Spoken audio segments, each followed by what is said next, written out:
Oh, painters are coming to fix our bathroom at 9 a.m. Let's. Because there was a leak upstairs, so a bunch of the paint is like bubbled up. That's annoying. The fact that he even offered to fix it kind of blew my mind. My old landlord would have just left it. He didn't give a shit. Or super, whatever.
Hello and welcome to probability of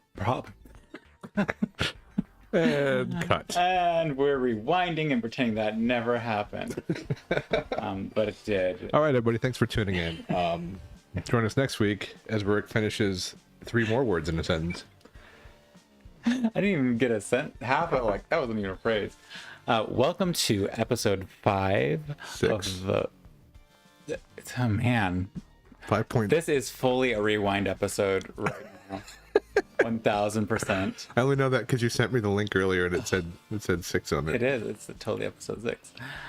It's technically part 2 of episode 5, kind of. Yeah, but Although realistically, every episode we've done is part 2 of the one before it. So. Yeah, the only reason that this one has the name that it has is because I just didn't know what else to name it. But okay, welcome to episode 6 of the podcast Probability of Demise. We are an actual play tabletop role-playing gamer crew composed of friends who met during the pandemic. This is where we got POD or pod from. We play in a world that we actually created, kind of like a post-apocalyptic city, kind of spawned a whole space, and we use Dungeons and Dragons as the game mechanic or engine for it. So there's a lot of magic, even though it's a little bit in a post-apocalyptic spaces. I would love to apologize for our puns and memes, but you've got the 2 pun and meme people, and I can't even speak today, so it's all going to land on Jason today. I haven't shared a single meme since we started doing this. I don't know. More than a few puns, though. Yeah, there's been a few. Larissa is not currently with us. Also, I just ate dinner, and if I burp into this microphone, I really apologize. But at least it's not directly in your ear like it is to Rurik's, which is more fun. Yeah, the evil is rampant here. This is what happens when I'm left alone. You've been unsupervised for too long. It's true. And speaking of being unsupervised, we are both currently unsupervised. Larissa is not here with her daily dose of updates about what's going on in the awesome live performance zone. That doesn't mean we can't talk about... Bruno? We don't talk... Nobody's supervising us. We'll talk about Bruno all day. We can't talk about some of the things that have been going on. We both were at the Stonewall Corral. We got to watch that. Partly that's, let's call that 5% of the reason why the podcast didn't get posted on time. The other 95% is because I can't seem to fix the audio issues. We had a lot of audio clipping last time, and hopefully that is not occurring this time. Oh, a leak, you say? There's apparently I didn't mute during that section of the conversation. At least in terms of what we've got going on here today, what we will be doing is Larissa will be popping in a little bit late. She is caught up in transit life. Jess is still out. We are going to be working on an alternative format for what she's going to be doing, and that'll be exciting and fun. More details to come as soon as we have those details in existence. And the other thing that I wanted to say or share was a little bit of information from our compatriot who isn't here. She usually does our announcements. Do you want to do the announcement instead? I would like to announce that the Stonewall Corral had a concert last week, and you're too late. You missed it. Way to go. You suck. No. They have another one coming up in June for Pride Month. So check that out at stonewallcorral.org. It's like a... What is happening? I don't know. Sorry, that was my bad. I was pulling up notes and I pulled up something else. Speaking of audio issues. I lost it today. I lost it. But they have the one coming up in June. And the other thing that Larissa... I think it's something like opera on Broadway, showstoppers or something. I don't know what that means, but... I'm sure it's going to be exciting and interesting. She's also usually been announcing or been really great about announcing the Against Type Cabaret. And that was Saturday, March 19th. So I believe that's also over. Yeah. So we have no new announcements about things that are happening. And check out the on. circus. Yeah, check out the circus wherever you're at. Because I don't think we know where our... Yeah, somewhere in Virginia is a circus, and if you're in Virginia and there's a circus near you, go to it, and you might see Jess. Yeah, she's doing some dancing. So yeah, if you want to go check out the other half of the podcast right now, good luck. We which apparently rebroadcast a bunch of stuff about Jess's circus experience. If Andy heard us talking about the leak. Yeah. Oopsie. I don't know. Maybe that didn't happen. I'm gonna go back in because I feel like I lost the stream here. Maybe the thread of everything that we're doing right now. That as well. So I'm just gonna pop back over because I don't know what's going on anymore. We're still live, right? I don't even know. This is what happens when you're trying to do more things than you're used to, and it all goes somewhere. It goes not where you meant it to go. And I can't even get into it. And he's laughing at us. Oh my gosh, he should be, because this is like, we're unsupervised and just clearly unchained. Yeah, I also made work come in late because I had a work thing that ran past 6 when work's usually here setting up. So it's been a day. That didn't affect me terribly much, but I definitely can see how it affected. Oh, good. It's still there. Took forever to find it. All right. So, do we have a word of the day? It's in honor of Jess, who's not here. The word of the day is absent-minded. We have successfully emulated that already. So with that, I'm going to do a little transition music, and I'm going to have us cut out into just our little background lyrics so I can get my act back together and play some sounds for y'all. And then you can mock me later. I mean, yeah, we're going to play some sounds. So...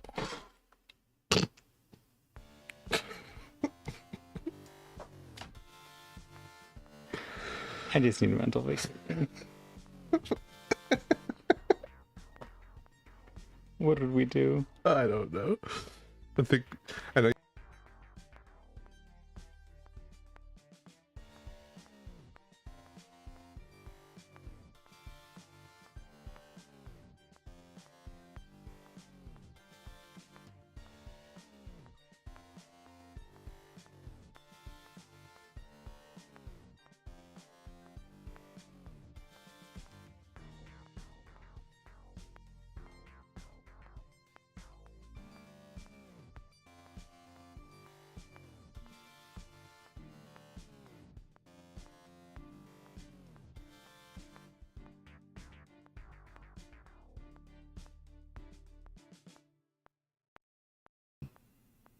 Okay. All right. Thematic audio to switch the mood and to... I definitely wasn't sitting here just laughing uncontrollably like a lunatic for the last 1 minute. That's not a thing that happened at all. Long day mode activate. I just created that music literally today because I thought, what happens if we lose ourselves and just need like a minute to figure things out and fix something? I should put like a interlude thing in there and used today.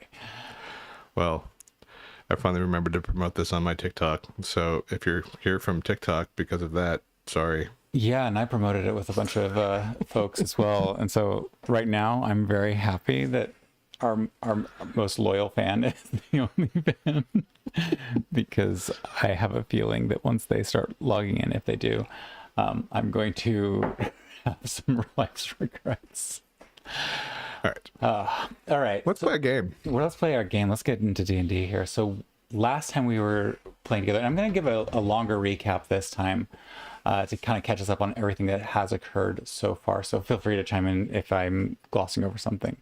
So pre our starting to broadcast, our 3 adventurers were engaged in a program or a project that had been a recurring project sent by their own people to deal with a recurring problem that really only needed handling every couple of decades. And the previous young people sent to handle this had handled it in a very different way than they chose to. And this has set into motion major changes for the small local community. And we came in live where our party was actually trying to slip back into their hometown to tie up a few loose ends and then, explore those youthful wanderings and cravings that they really hadn't been allowed up until now, and go see some of the world out there that was very rarely spoken of or understood. And so they proceeded cautiously into town, ran into a couple of wild creatures that sped along at velocities they were unable to keep up with,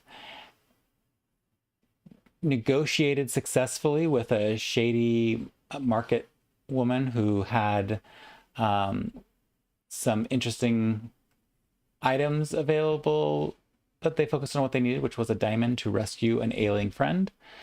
And then there was a small scuffle as our monk friend, who's not with us right now, chose to brawl And joined a gang on accident. and joined a gang.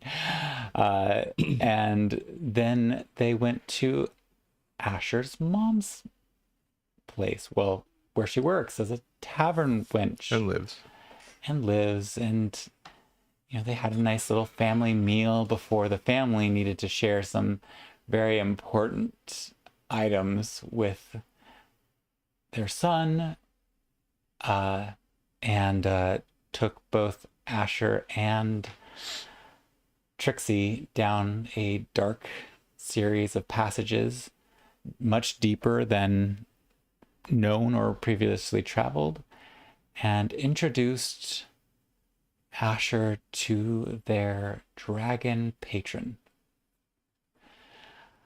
At the same time, they also attempted to introduce Asher and Trixie to the rest of the council. Some of the council members seem to have different ideas about what should be done.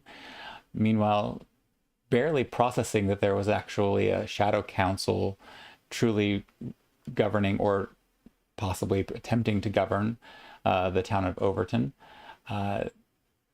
Asher and Trixie managed to slip away from both pursuers of the council variety and also just a random mob of disgruntled people who were currently upset with the change in the water levels of the lake, which Asher and Trixie had nothing to do with whatsoever.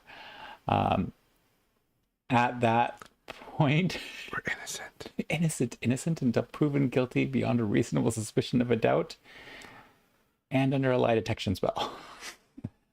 And then they continued on their travels to catch up with, actually, I suppose it was really Tanzanite catching up with you all, in that she was dragged by those same speedy speedsters to a location near you, and then the three of you managed to get away and back out of the city walls and into the woods, eventually locating Bonnie, left in repose by herself, but apparently tended to by strange figures, and some impressive necromantic and or healing work later.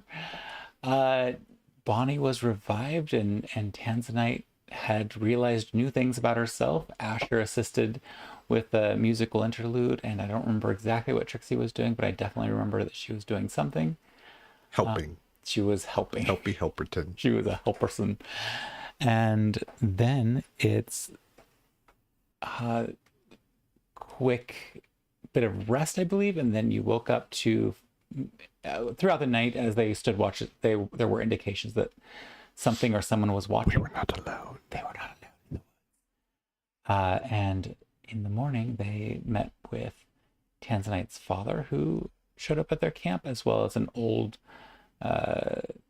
older individual who seemed to live in the forest, and later they learned lived in a tree, or at least that's what we can presume at this point. And passed along some messages, got some directions on things that they could do or were being asked to do. And then that's why they're currently in a town across the lake, a small farming and fishing community that supplies Overton with much of the produce that they need. Fisherton? It has now been named. We have Underton and Overton. Now we have Underton, Fisherton. Overton, and Fisherton. So on their arrival, Trixie and Asher both rolled natural 20s on their perception check. So what should have been, oh, there's a small mob gathered and yelling going on, becoming a monologue describing the disgruntlement felt by the citizens of the town, and their casting of blame on the folk of Overton. More specifically, the folk of Underton in Overton. The result of a double natural 20 is the DM gets to make up a bunch of shit for the next 5 minutes, and then spend the next 3 days reading through it to make sure that they didn't leave any loopholes for future shenanigans and find the joy in that. So if you're ever DMing and somebody rolls a natural 20 and you decide, oh, I'll give them a little extra, you did it to yourself. You did it to yourself. So then they proceeded to actually stop a wild creature incursion, rescuing a young elven woman, or young long-eared woman who may be elven or not, meeting through that process Fawn and Monray. Had to look at the name really quickly. And almost within seconds of meeting Monray's book was stolen out of her hands. Her journal was stolen out of her hands. And Monray shouted something to the effect that if that book gets out, people's lives are in danger. So Asher and Trixie took off after two of the suspected culprits, while Tanzanite went running after the third. I believe, Asher, you were able to recover said journal. That is true. I cast Dancing Object and threw a box at the guy, and it slammed him and then knocked him out, and then I took it. You pretty much... I arrested him and gave him to the guards. Body slammed him and gave him to... oddly enough, when I was doing my rolls, the only two... I'm not even sure I should say this, but the only two legit and law-abiding guards in this town. Spoilers. But upon attaining that and kind of getting back together, except for Tanzanite, who's still in the winds, so to speak, you made your way back to the bookseller's space, offered to return the book after having perused it a bit, finding out some information, which, while not truly on epic levels of death-defying terror, probably would have exposed some people to mob justice or vigilante justice of some sort or another. And well, that was a cool sound. And you were able to kind of gain Monray's trust. In the process of getting here, Trixie was injured and poisoned and is now asleep. So as Trixie snoozes the day away, Trixie snoozes the day away, and Larissa rides the subway away. And the Bonnie is present, but Monray and Bonnie's in with Trixie, just watching over her a little bit worriedly, mother hen like. You have Monray and a store which at first glance, yes, is filled with journals on fishing and farming. So is your friend going to be okay? She'll be fine. She'll probably have some syrup in the morning and she'll be like new. Oh, I don't have syrup. Oh, she has her own. Don't worry. Oh, okay. I gave her, I hope it's okay. I gave her some infused honey. That's what that was. Oh, I'm sure it's fine. I'm thinking of maybe selling it. It seems to really do the trick if I could just keep it from knocking people out. Maybe you need to administer it while loud music is played. Huh. That's like an a drum. idea. That would be that's a good experiment. I'll have to pursue that. I read about the idea in one of the older tomes that I have in the back, and You have old tomes in the back? well, I don't know what they are. They're they're they're unclear. I can show you the one that made sense to me. There were a lot of pictures, but the words are I do have an affinity for old books. I would like to take a look if you don't mind showing me. I mean, I guess I could show you. You seem kind of, you know how to read? Yeah, I'm a poet by trade. I can write also.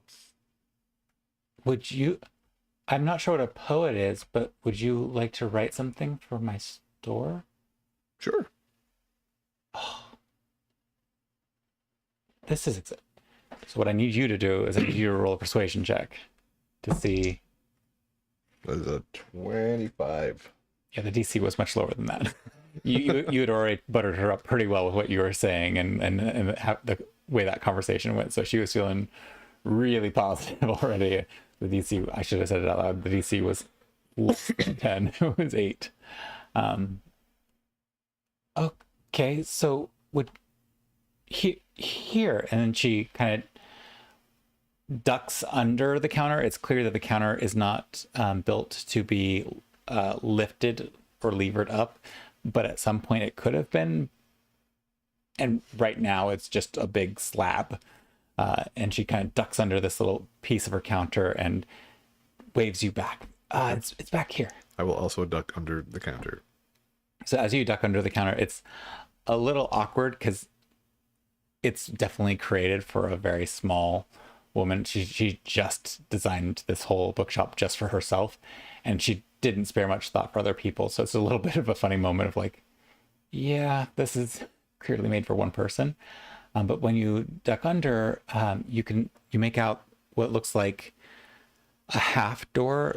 If you imagine what we would call a Dutch door, if only the bottom half was available, there is no top half. Okay. And she really quickly turns and opens that knob and gestures forward, and you can see behind this door, it looks like a cramped little tiny closet filled with shiny covers and glyphs and pictures, but they're all old and yellowed and tarnished. But you know that at some point these used to be bright colors. Anything in particular you're looking for, or? Not really. Azur's just staring in awe because, like, actually, he finds books like in caves and in old boxes buried in the ground and like just weird places. So it's rare for him to like see like a small library or whatever like this is. So he's just like, yeah, this is like a hoard that somebody has collected over time of those same types of texts, but these are comparatively the higher quality ones. That very few of them have mildew or water damage. They just all seem to be old and just sitting here. he's gonna move like to the furthest left and then like just start reading the titles on the books. Okay. It's interesting because as you go through and you start reading the titles on the books, I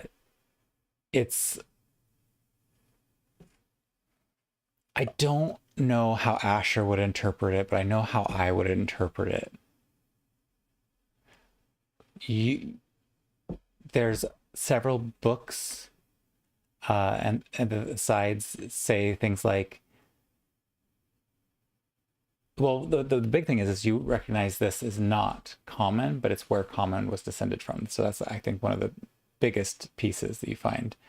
But then you kind of interpret some of the words, and some of them don't make a ton of sense. And then there's sections which you've learned means the author's name. But the first one you look at is Midnight Embrace. The next one is Girl Waits with Gun. Next one is Immortal Beloved. The next one after that is Book of Shadows. The next one after that is Five Ways to Fall. And then you see another one that, like, most of the title is stripped away, but you can barely make out that it says something about ill mocking. You know that there's a beginning, tiny bit of the middle end just worn away. So ill mocking. And then as you kind of skimp over one that looks like it says it's the Perks of Wallflowers, you see one that you've seen this name written in a collected works that inspired you a long time ago. It is a collection of haiku.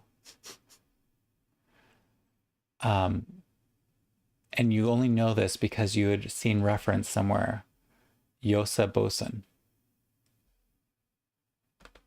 And you know that this is someone who was beyond ancient, but was a poet and painter. And in the best of worlds, you would have found something by Matsuo Basho or Kobayashi or somebody who was like, you saw more than two poems in that first inspirational text that led you down this path. But you do see a bit of text that says something about interpreting the collected works of Yosa Bosun. Okay, I'll can I look at this and point at the haiku book? Just be gentle, because the one next to it, and she kind of levers her fingernail in between that and the book about something to do with the wallflower, and you can see the wallflower one just like flake away a little bit more, and now it's the something of allflower, and she just slips the Yasobosan one out, and it is tissue paper fragile. At some point it was a thick tome, truly worthy of the name, but now it's this flaking, falling apart thing. And she goes, I think I would love to translate these, but I don't know what they say, and I'm afraid to write it down wrong and make it worse. I tried one. I'll do it. Sure. She kind of hands over to you this little this bit of text. So you are currently holding a book, and like just even opening it up or looking, you can see there's other characters here that you don't recognize, that are not part of the what you think is the historical version of common, of what's used as common. But you do see there's a little inscription right on the outside. It looks like there's a painting. Hard to tell what it used to be, but you can vaguely make out that it was probably trees and mountains and water. And you can make out that the front cover says, "In nooks and corners, cold remains, flowers of the plum." Okay. So are you going to spend some time with this and try to scribble it down? I feel like I would take it out of the room and like set it on the counter where it can like not have to hold on to it and like possibly damage it. Okay. Just really quickly, because now that you're moving it, you're gonna make me break it. I need you to roll let's call it a dexterity check, because you're pretty nimble and careful and you're respectful of old text. So we'll use something you love. This is the... Oh, shit. That's an 8. All right. So you get it over there, mostly intact. But by the time you get over there, that poem that you read at first is no longer there. It just kind of flaked away into dust. You can remember the words, but the image was already poor to start with, and now it's not even there. And as you set it down, you can feel the back cover also flake away.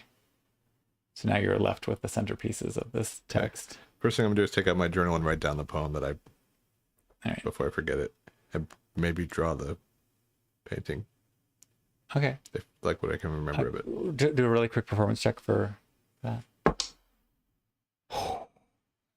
Okay.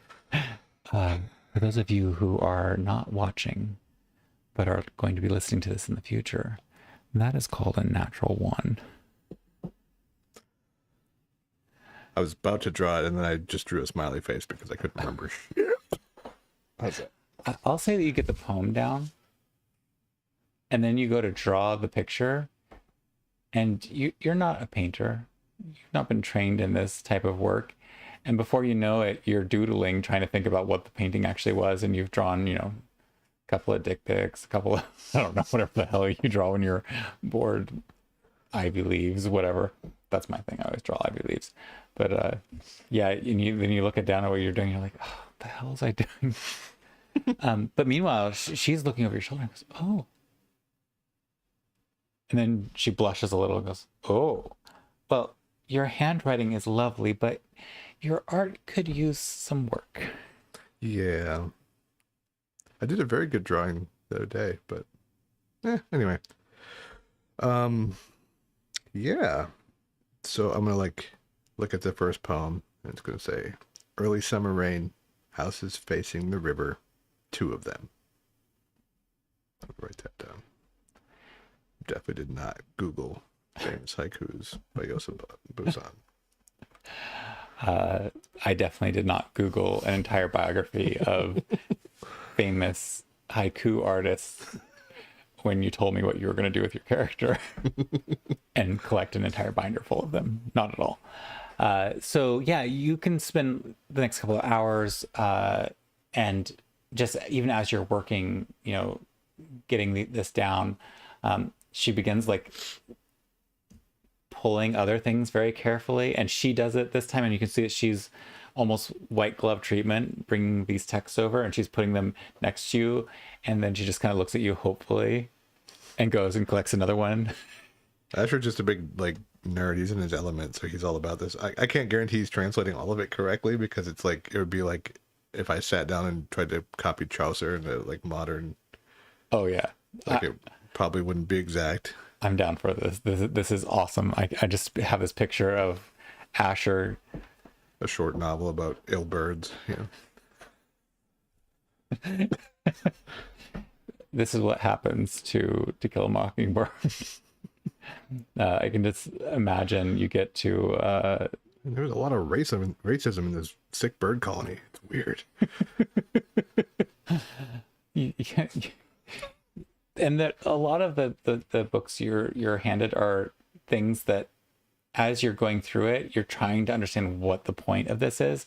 A lot of the things that are saved are literally tomes on native wildlife, but you've never heard of these creatures, or if you have heard of them, their descriptions seem very wrong with what you're aware of as native animals and birds and water-going creatures, because what you've experienced has definitely shifted from what they describe.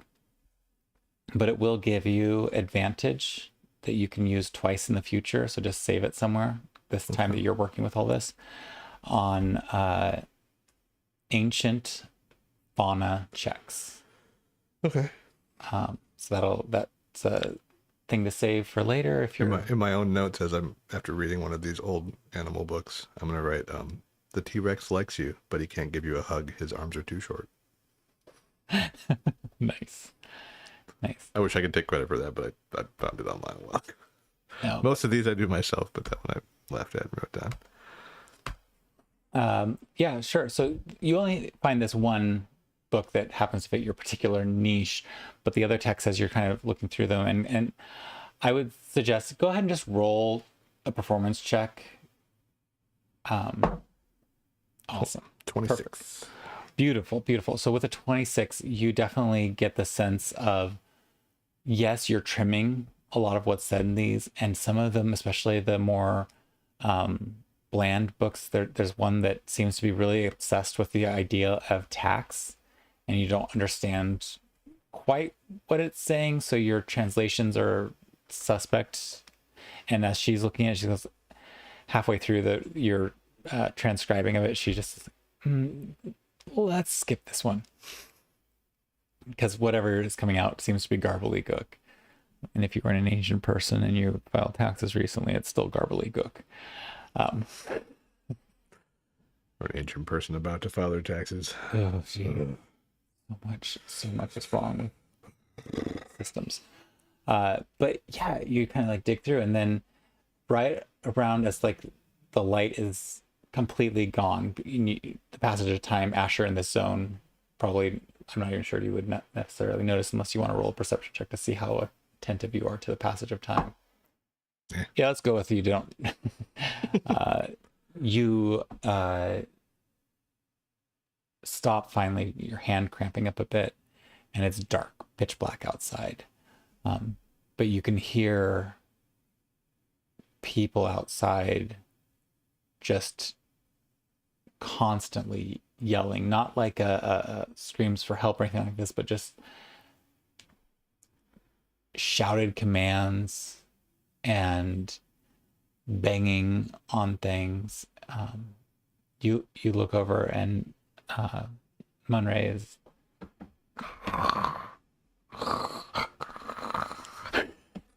been into the honey again, huh? she likes her own product. Okay, I'm gonna go like check on Trixie and see if she's still sleeping. Yeah, she seems passed out. Bonnie has actually fallen asleep. You know how sometimes somebody will be sitting at the bedside of someone and they'll be sitting there trying to like stay awake and keep watch, and she is just slumped over face down on top of the bed. You also see that Fawn has fallen asleep as well. Is there like a window or just the door? There is this back section. Go ahead and roll a quick perception check. All right. 17. So you definitely make out that there is a window that's been boarded up, it looks like, or blocked off. And you also make out another possible, either a deeper room or something, but there's another closed space that looks like just as a latch to open up. So those are the two things in this back room. You know from the bookshop and the front end of it that there is the front door and two heavily boarded over what were possibly windows, but it doesn't look like glass is something that is found in this community. Glass is a luxury that Overton may be able to afford, but it's clear that this community shutters their windows at night. I'm just gonna go like listen inside the door and just see if I can determine like what all the yelling is about. All right, go ahead and roll a perception check. 18. It takes a little bit to make it out, and so you're getting deeper and deeper into the night, but you make out what sounds like people's homes being not raided so much as being checked on, and shouted orders of open up, it's time to check, time to inspect, open up, bang bang bang bang. And they're making their way around some spaces that seem off in the distance. It doesn't make sense necessarily why they're avoiding this area, but there's nothing in this particular corner right now. And then as you listen a little bit longer, I'm guessing if you're just kind of curious and trying to find out what's going on, not much else to do, you hear a banging that's nearby. It's not terribly close, and you hear bang bang, it's time for inspection. And you hear a older wireless voice. Oh, we paid last night. You're paying again. And the response. Pay up, old woman. I'm gonna open the door and just like look, see if I can see where this is coming from. Yeah, I think with holding onto your roll and peeking out the door, you can.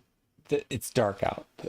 This isn't Overton with lights being kept on all night. It's the only source of light you can see is held in what looks like one of those rough looking guards. And it's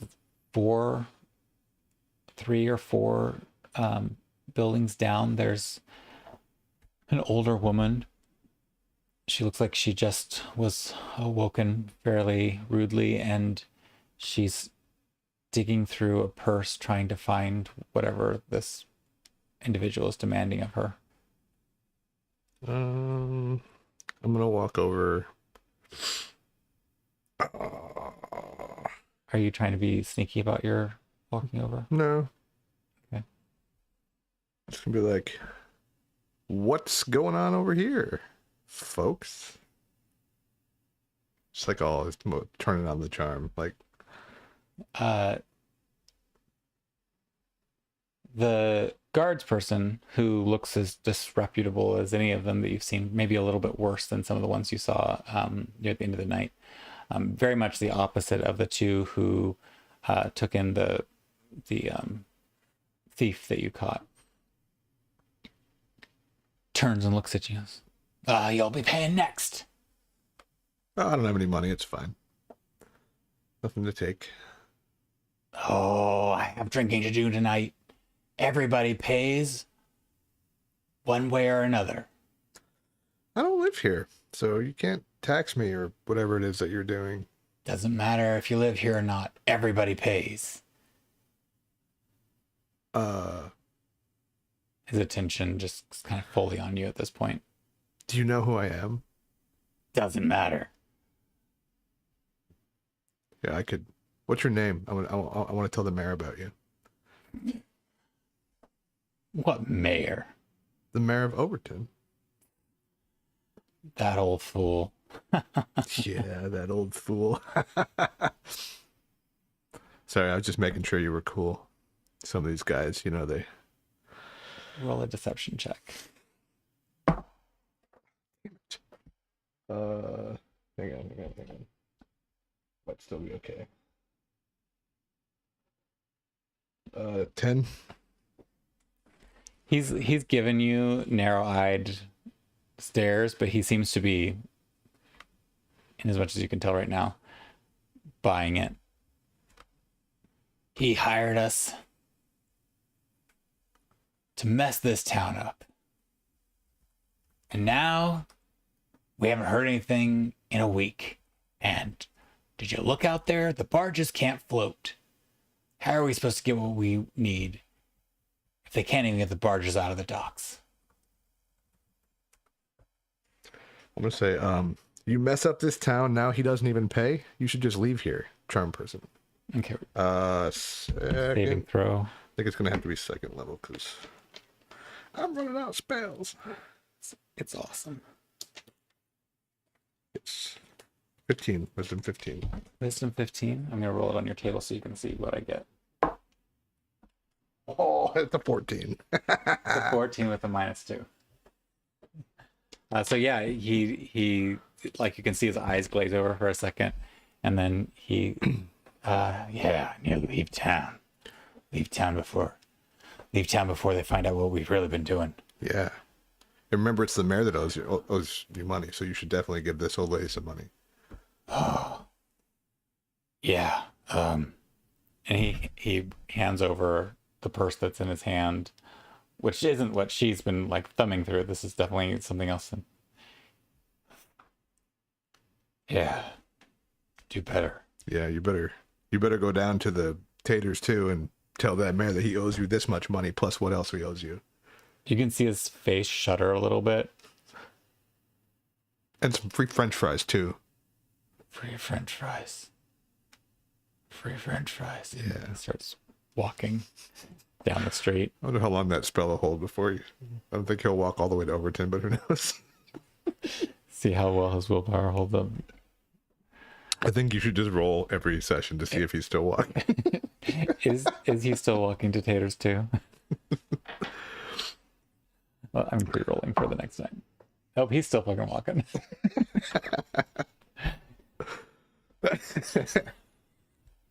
I love that. But Okay. I hope we play this for a year, and in a year he still can't beat the 15 wisdom saving throw, and he's just yelling at the mayor until he's in jail and screaming He's about free held in fries. prison. Held in prison screaming about free fries. Oh my god.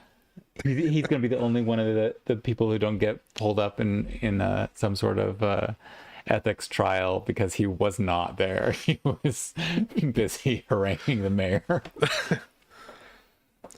I made him a better person because the mayor's a dick. The older woman just kind of looks at you. How did you do that? Huh? Yeah, I don't really know. I haven't quite figured it out yet. Are you one of those touched people? Sure. Well, here, because of our proximity to Overton, we're tolerant, but just be aware you may not want to do that further out. That's fine. I could take care of myself, but I appreciate the warning. You are a gift. She reaches up her hand. She just kind of does that old lady pat on the side, like, she was reaching to do a pinch, but then she realized you weren't young like that. She didn't have the familiarity, and she just did the pat. Oh, I wish you well. You too. You should go inside and lock your door. If they locked, they would. And she turns, and you can hear the door just go, and then there's a thump as a heavy something was placed behind the door. Okay. But you have the night is yours if you want, or I'm going to take a piece of paper from my notebook. I'm just going to write gone fishing and then tack it to her door. Not home, gone fishing. Awesome. Awesome. Cool. Yeah, so the night is yours. You have the town at your disposal.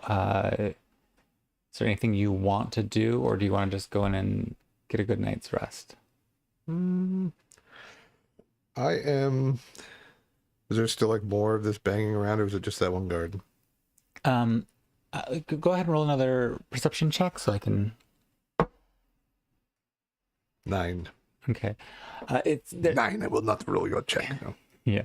You think you can hear something off in the distance towards the dock area, at least in as much as you're able to reconnoiter based on your travels. That seems to come from the dock area. But there's nothing local to hear. Okay. I'm just going to walk off to wherever the next bunch of noise is. Asher's growing a hero complex now. Okay. So it takes you a little bit to get to the docks. When you arrive, you're not arriving to a scene of additional guards doing this. You do kind of, as you make your way over, have to dodge a few very drunk looking people who might have been guards, but currently are the very people that they should be helping to remove from the streets. But eventually you make your way to the dock area, and that clear space where the person was kind of proselytizing to the crowd is very much still empty. But along the docks, you can see that there are 10, 15 people desperately heaving with enormous bits of board on a barge that seems to be just stuck right at the dock. Okay. And they are not making much progress, but there's a lot of yelling and screaming and... Yeah, I don't know if I can do anything about that, but I'll go over and do you need help?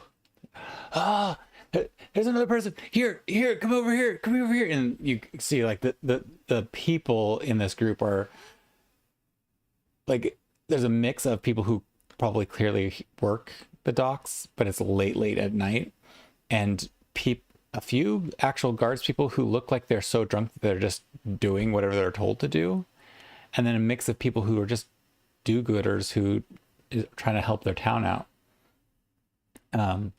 And they're all working to lift this barge that seems to be stuck in the mud. Okay. What look at the mud, look at my suit, and just be like, "Ugh. What do you need me to do?" Grab here and pull with me. Ready? And then two of you pull together. Roll a strength check. Ooh, that's not bad for Asher. I think he might have a negative. Yeah, it's a -1, so 13. It's still not bad for Asher. So yeah, you are contributing to this effort, and what you realize is that this barge is definitely stuck in the mud. That the water level where your little boat was able to kind of glide up in the shallower water, this barge is overloaded with all of the materials on it, and it's just not going to move unless it's empty. Okay. But nobody else seems to quite get that. Have you tried taking off some of the stuff? As you say that, you hear 4 different sighs. And then one person looks up, their face is bright beet red.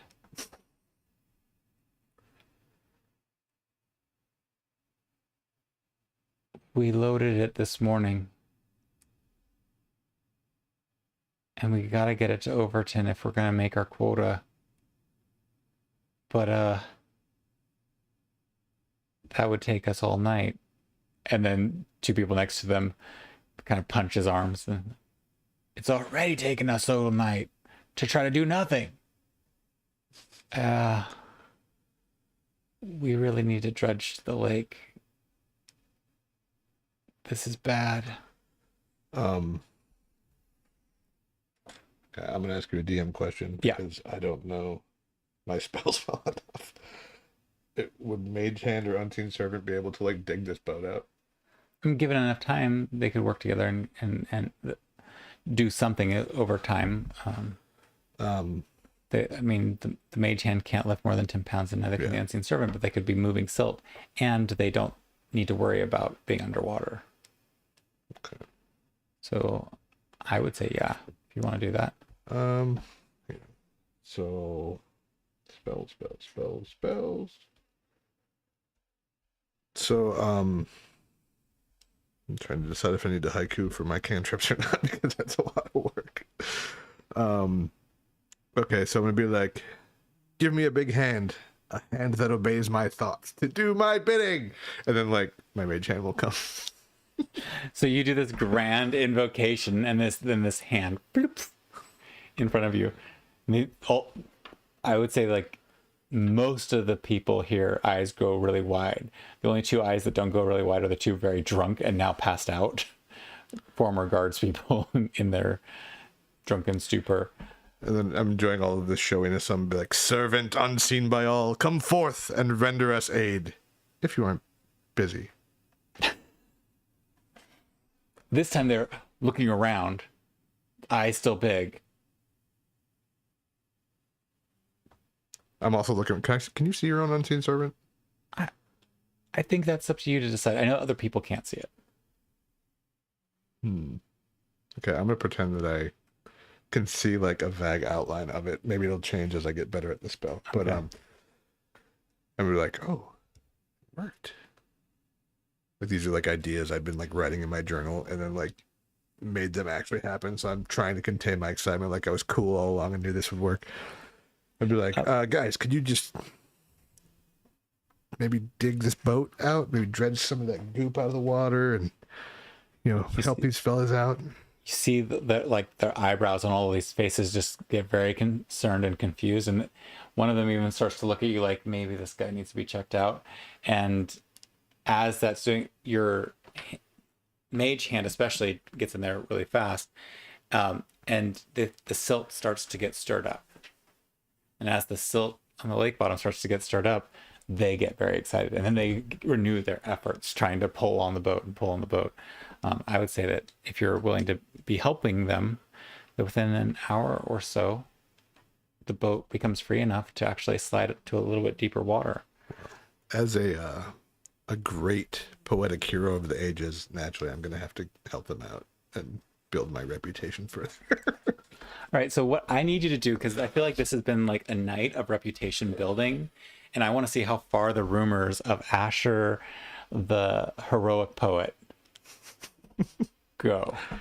So I need you to do first for the woman, how much of a gossip she'll be. So do a performance check for that. And a 16. Okay, so 16 total for that one. And then for the, I think I said there was 10 to 15, so let's just say it's 14. So do 2 rolls for rumors of your deeds here and how far and wide they'll be spread. Wish me luck. 16 and 29. Ooh. All right. So with the 16, you know, there are a few people who just there's always going to be the unbeliever who like they'll tell the story but they are not going to embellish it. For 29, I think that you start to hear rumors of this person at some point in the future, like not yet, and then maybe I'm going to have to weave it into a future story, but you start hearing rumors of this person and you're like, that was me. As some people blow up the story. I'm having like a Braveheart moment. William Wallace is 7 feet tall and shoots fire out of his ass. Oh yeah, well, I mean, you literally just performed miracles, which in your world aren't quite as rare because you are part of Overton, the space that has definitely been a hub of users of arcane abilities that have been engendered in the last century. And these people have seen them occasionally, but even just as you had your talk with the older woman, you realize that this is a town that hasn't had as many of those experiences, hasn't had as grand of gestures as what you've just done. And they kind of live a backward little life here out on the outskirts of the lake. Their connection to wealth and to success being their contracts with Overton. So it's very much a space where they are impressed because your abilities, while not necessarily rare in Overton, aren't common either. And out here, they definitely fit more into the category of rare. Okay. After they get the boat loose, I'm just gonna like sit alongside this crowd and just like play a random instrument that I am carrying, which I've never done. I don't know which ones I have. Hang on a second. I will play the viol. Oh, if anybody doesn't know what a viol is, they are some of the coolest instruments. They look like if you took a violin and blew it up to cello size. And I say that because it's not a cello. And it's not a violin. It's a... Wait, is it this big? Because I'm going to have to change that because you can't carry that around. Well, it's not always that big, but it's... So... I went for portability because he's not actually a musician per se. Viols come in so many different sizes, so it could be a smaller size thing, but you hold it like a cello still. Okay. And the coolest thing about a viol is just its utter simplicity, bowed fretted instrument, and it's kind of like just imagine a violin or a cello aged up a bit. Okay. So, I honestly think of it as like if a violin and a lute had a child or a grandparent, which is more the case. Okay. That's a viol. Okay. Well, we'll say I went to the boat, to our stuff, got my viol, and came back. Because I'm pretty sure he wasn't carrying much when he left the bookstore. Okay. Well, he probably wasn't carrying much when he went to the bookstore, so it probably wasn't the boat still. Yeah. So you grab your viol and are just playing random music, or are you learning the songs that they're playing, or what? Sure. I'm gonna is there like other people playing stuff? I think that with this, that you've become the center of a social group, and they're already recounting the story of what you just did, and some are like not checked in and some are, and there's been a few more passersby, late night people, mostly fishermen or other folks, the farmers, they're already gone. Sorry, we have a background snorer. And as you look around the crowd, it's like kind of a mix, mostly men, couple of women, hanging out, a couple of tankers get passed around. This seems to be a normal social setting for this group. The idea crosses your mind that there may not be an actual tavern. Okay. So I'm gonna be like, does anybody like poems? You get a whole bunch of people just going, "What's a poem?" Well, a poem is an arrangement of words in a specific way that provides entertainment. And So you're a storyteller? kind of. I tell very short stories called haiku. It's a very ancient and powerful form of poetry. Oh, you're an ancient storyteller. Sure. For example, poetry is hard. Haikus aren't for everyone. Random syllable. There's a little bit of silence. Roll performance check really quickly. There's a silent pause. And then, 20. and then roaring applause. Roaring applause. Applause so loud that several of the Oh, all I building- could have rolled that 20 on. That's a terrible one. several of the buildings around the outside area of the dock space that are just beyond the palisade wall light up with candlelight or other things, and you hear shouts both of "Go away, go to sleep," and other shouts of "I'll be right there, Jimmy," as more people come down to the docks for what is probably a local custom of drinking on the docks of the bay. Sitting in the morning sun. Oh, wait. My next one's going to be, haiku are quite short, so it can be difficult to finish what you... Everybody's just silent. That's it. No. And with that nat 20 from before, there's just laughter and talking and chatting, and everybody's really excited. And every once in a while, throughout the rest of the night, somebody will kind of like go up to you, poke you, and be like, "What about this one?" And they'll try their own version of a poem, and it's never correct, but it's definitely these attempts. And then you can hear your own poems being used as new people join what has become a early morning as dawn starts to grow in the sky event. Do you have anything else you want to do before we go to our break?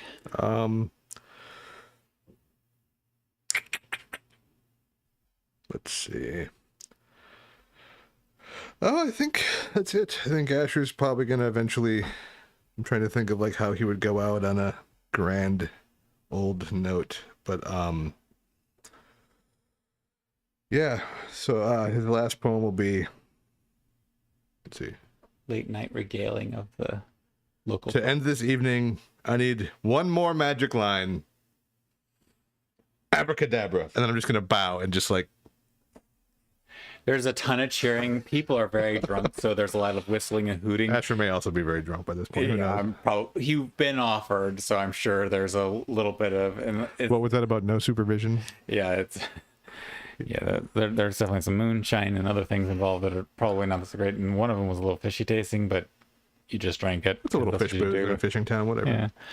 Yeah. But yeah, that is going to take us to our break. I believe that our other party member will be here by the time we get back to this. I did want to really quickly, before we go on break, encourage anybody who is watching this now or watching in the future, if you enjoy our show, please like and subscribe. Amazingly, that actually helps us out. Whether you're here on YouTube or on the podcast, on your favorite podcasting platform, we're out on all of those. And if you really love us, you'll hit the notification icon so that you'll be notified of our live streams and or when there's new show posting. I am trying to be consistent about that. I messed up this week with the posting for the podcasts. Caveats were at the beginning of the show. And if you really, really, really love us, you'll share us with your friends. So thank you very much. I hope you enjoy today's break. Hopefully it functions because... Also, feel free to take clips, put them on YouTube, TikTok. we don't care. We don't care. If you want to tag us, that'd be even better, but you don't even have to. I don't care. People will figure out where it comes from if they want to know. Yeah, totally. So thank you so much, and I hope you have a beautiful break. It's going to be 30 minutes, so apologies in advance for how long that is. What's the... Phase 10, most fun game. Ooh, excuse me. That was... Have you recorded a commercial or two in your day? I wish. The most failed actor that's ever failed. What? Nuh-uh. Stop. That's true. I played several homeless people. You know, the king of the Polar Express. He's a hobo. He was pretty humble. Guess how many gigs you've had compared to me? How many? Any gig you've had. So there you go. Alright, yeah. Well, I've had one more gig than you. Larissa and I used to be big deals in community theater. I'm just saying. Oh, yeah? Yeah, but not the good community theater in our hometown. The one that closed while we were still doing it. Oh, yeah. I feel like ours Like we were 2 weeks into the last show and they're like, nah, shut her down. Ours was pretty like that a little bit. No, Why don't you hurry the fuck up? I'm working on it. Boy, good. There's some attitude there. Jesus. You know what? Don't rush me.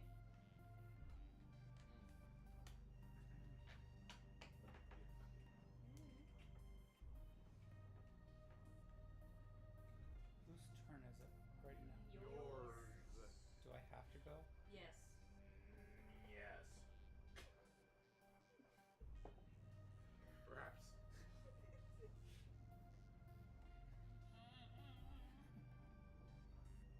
You okay? I'm just playing with the camera. Why?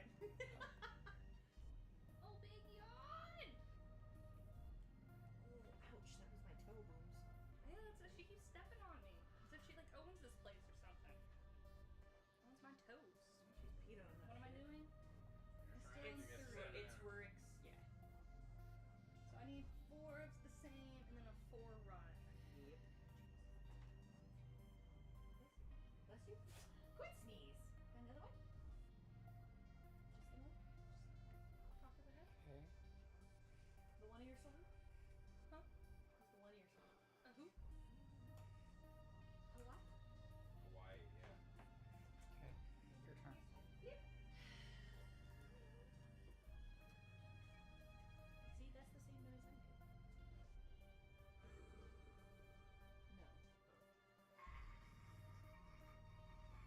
Rourke says it's It's pretty zombie. Zombie. Ooh. Rick thinks that it sounds like a zombie. You're the movie. It prettiest. just kinda gets in your head. Oh, nice save. Not true, but nice save. It's true. Okay. Dang it, I should have done it to you, shouldn't I? Should have done it to me, shouldn't you have? No, it doesn't matter. I still own long chunks of this game. Further Yeah. ahead than I am. I am the only one on the same page as you. Why? Why? It's her way of showing her care. You must really love me. And like, I love you so much that I will give you everything. well, it's like, No, I'm not. She's on a skip. Oh dear. So is that how we show Larissa we love her? Is we give her everything we can? yeah. Okay. Larissa, is that... Do you want... I need no material things. Who do you feel like really needs some material things at this table. I mean, Jess is quick to point, so it's not me doing this, it's just I'm following the will of the gods.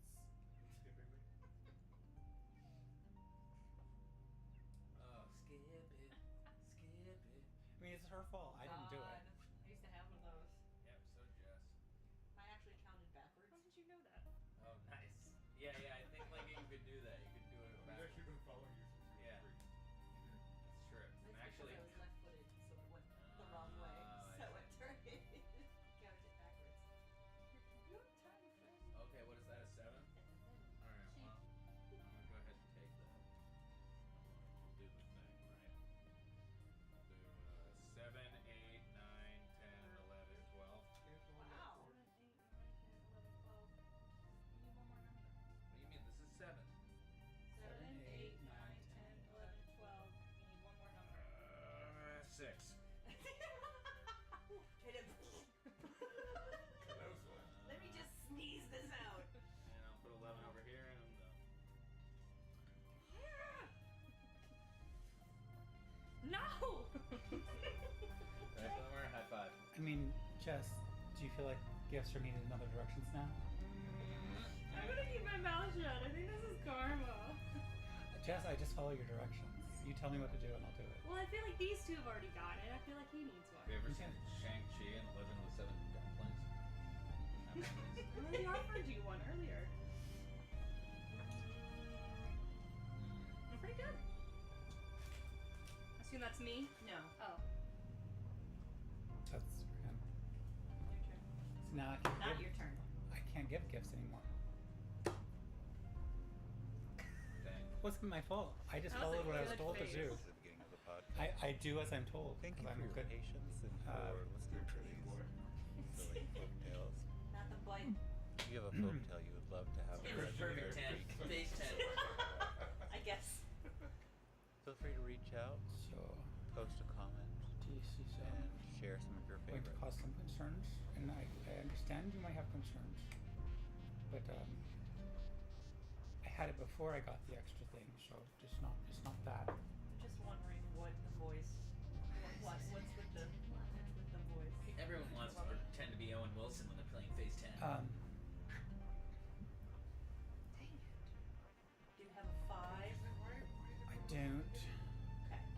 but I do have to discard something. Okay, I got no one else and I tried it. But Okay. that's the safest thing to discard. Wow. I That's just like you repeated. No, like that kid. Hudson really broke up with me pretty badly. follow your commandments. Oh, great. They really missed an opportunity. Did you just do Owen Wilson? 4 and then 4 of the That was, same. yeah, that was a good. Nice. That's just like you repeating. It's like you Okay, so I got 1, 2, 3, 4, And then you have 4 the and I same got way. 1, 2, You know? 3, 4, and then I got 8, and then I got 9. When you meet the person you want to spend the rest of your life with, you want the Okay. rest of your life to Oh, and discard! No. Wow, you did it. You screwed me. Congratulations, babe. You fucked me. I really fucked her. That's what I heard. Okay. You could have at least bought dinner first. That's all I'm saying. I do owe you money. So. Phase 10 is super kick ass. I Yeah, tell me how have much I owe 15 you. points on my record. What are these worth? 50, 20. Oh, sorry. Numbers. 15 and that's 20, so. 35. Okay. 15 and 25. Ugh. Jess, you should feel 25. really bad about making him take that card from you. Yeah, right? Those are Bernie Madoff numbers. 25? 25 That's a with lot a of star. points. Honestly, he would have played them both off Okay, right away in so the next it round was and been actually- done. So So it was 15 and 25, not 15. So 90. Oh my god. There's so many points. Maybe I'm not in last anymore. No, you weren't last time. I literally went first to last. It's like this seems like the devil's game. Jonathan, what is your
Hello. And we're back on PODcast. And I'm playing the intro music first, so it's probably being totally overshadowed at the same time. No, I honestly, the theme music, I tried to set it to be lower than our voices so we could talk over it, but I have no idea what the actual end-up result will be until later because You could ask our audience member. our audience member. Audience member, how does it sound? Hi, Andy. Hi, Andy. We actually had at one point 4 people on, which is just like, I know that I disconnected, so that if that's you, who's this third mystery person? I actually thought we would have more because so many people messaged me and said, "Oh yeah, I'll watch it tonight." I'm like, "Yeah, right." I don't know, but she brought chicken. She brought chicken. Hey, Riss, says Andy. Yeah, I don't know who the third person. Oh, it's probably me because I switched to my regular account. So No, I mean, I'm not on my account anymore, so I'm wondering like who that. Oh. There's a mystery person. There's somebody else watching. Hello, random TikTok friend. Hello. At any rate, the entry music is definitely over by now. Welcome back. This is the podcast, Probability of Demise. We are going to be continuing on. Just as a recap, Asher had a lively night. It's true. Did some transliteration work in the bookshop. And then proceeded to be a serious do-gooder about town. Not that anybody else is aware of that in the group because it's... I think that the 30-minute break should have been a montage of with Bonnie Tyler, I Need a Hero underneath, and Asher just doing good deeds.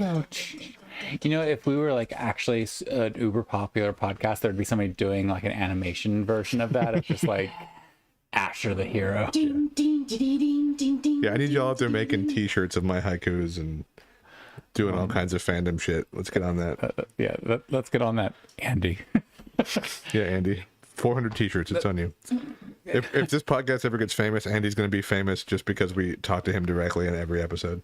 Andy's going to be like, whenever we talk to chat, Andy's going to have like given up on us and run away in fear, and we're going to have actual group there, and we're going to just call chat Andy. We'll have like 10,000 fans watching, and then we'll just call them Andy. Hello, Hey Andy, how's it going? What's the plan? Andy's like, fuck you people. Nope, I just used one of our fucks. 2. What's our quota? I don't know. Jess told us it was like 2 fucks and then you're out. Could be 10 fucks, could be no fucks. Oh, speaking of fucks, and I only say this because you know who you are, you small child who should not be watching this show. Thanks for watching. I really appreciate it. You don't realize how uncomfortable that made me today. How deeply, deeply uncomfortable I am.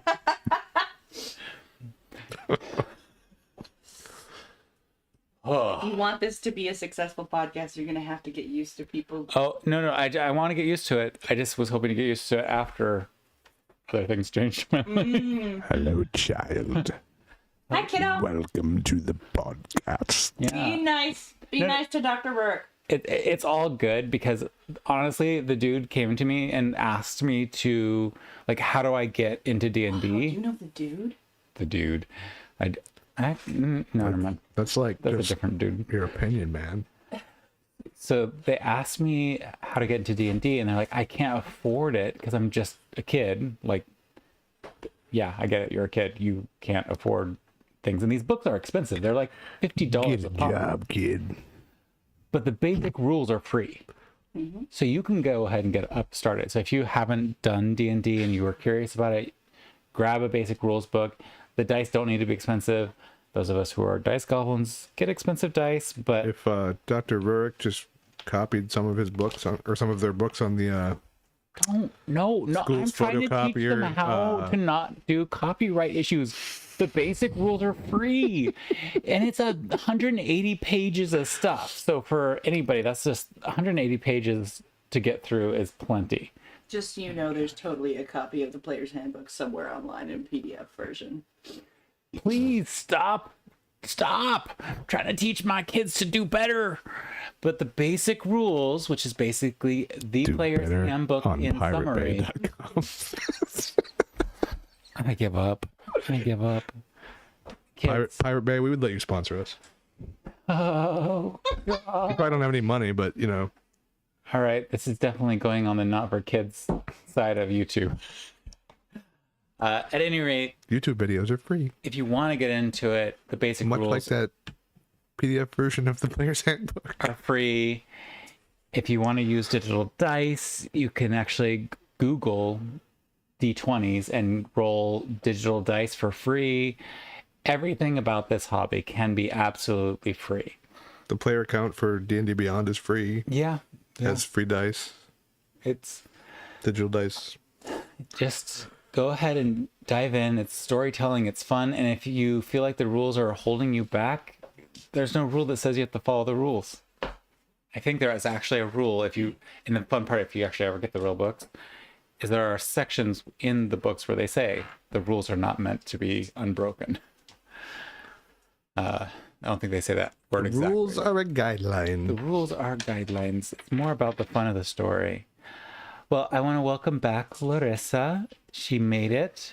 Sorry I'm late. I would have rather been here, trust me. No, we already put the charges on your account, so don't worry about it. More, okay. Our audience needs therapy after having to deal with just the two of us unsupervised. I am sure. All right, Kit Kat dice. Bill Larissa for all of the pain and suffering that you went through. Be quieter with your math rocks. Yeah, the math rocks don't need to be so loud. But anyway, it is coming up on dawn. Asher, the party has ended. You are slipping back into the bookshop. What is that? Are you trying to be sneaky in your drunkenness, or are you just stumbling in? Sure, I'm going to try to sneak back behind the counter and lay down there and sleep. With disadvantage, roll a stealth check. 'Cause I just need to know who may wake up for this. Double nat 20, double nat 20, double nat 20, double.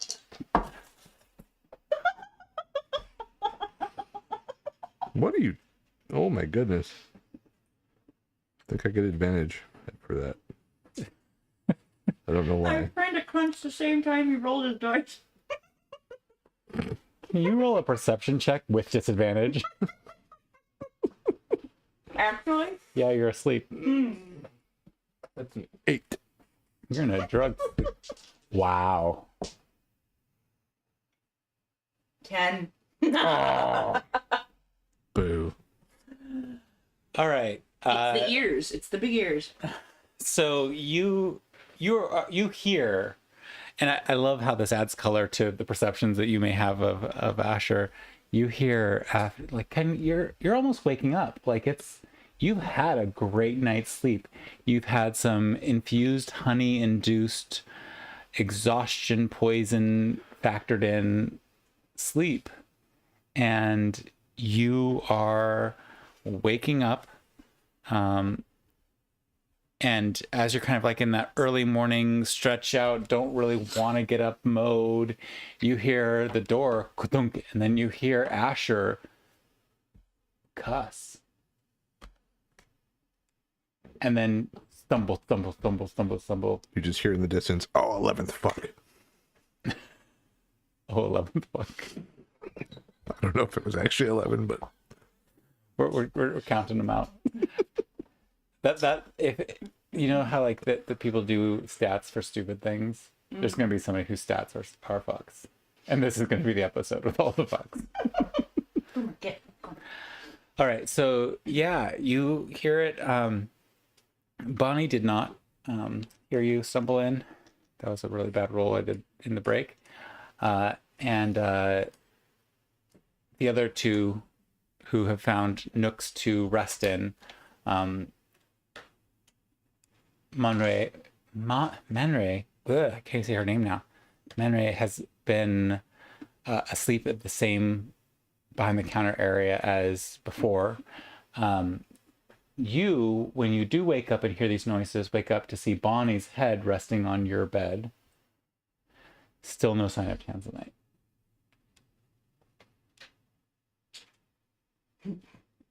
I'm assuming it probably would have been something along the lines of, Not much.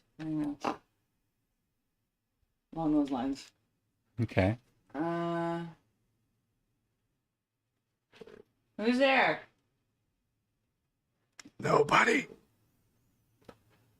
You're dreaming. Go back to sleep. And I like bump into something. Hear a bunch of books just like. Well, nobody sounds a heck of a lot like Asher. It's true. You've got me. I sit up. Oh. I'm going to join you there in a couple hours, I'm pretty sure. Join me where? In the hangover. Is that what this is? Kind of. You were poisoned. I'm pretty drunk. Oh. I remember.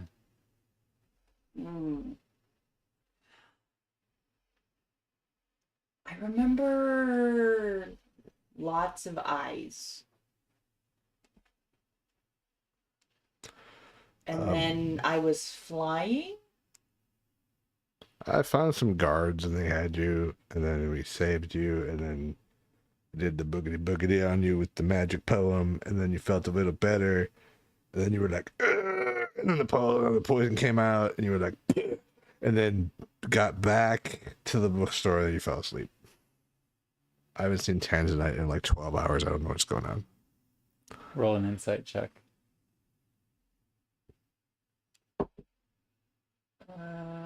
Let's see, it's But the people of this town love me.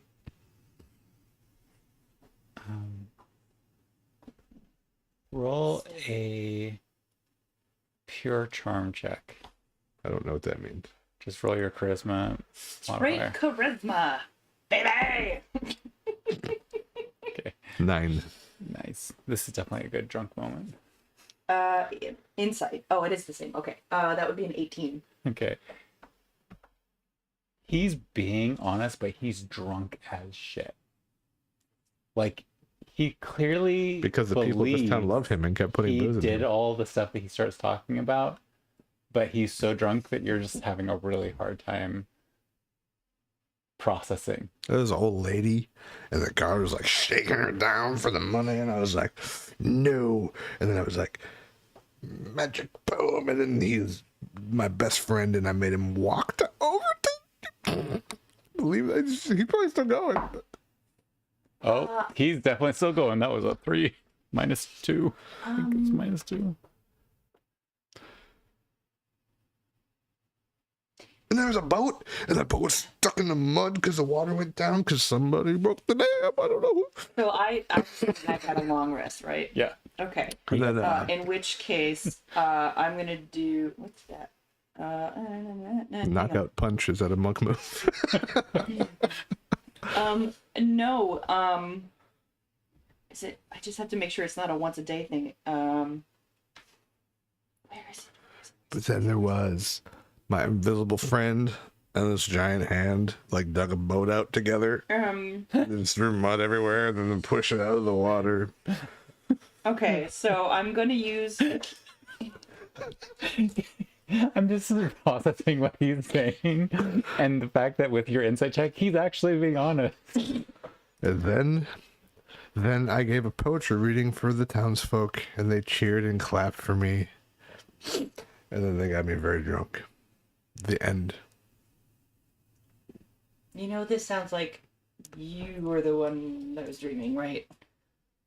It's all true. And I'm just gonna do like one of these, like a forehead smack, like a could have had a V8 kind of thing. And I don't have to. No, I do. I think for the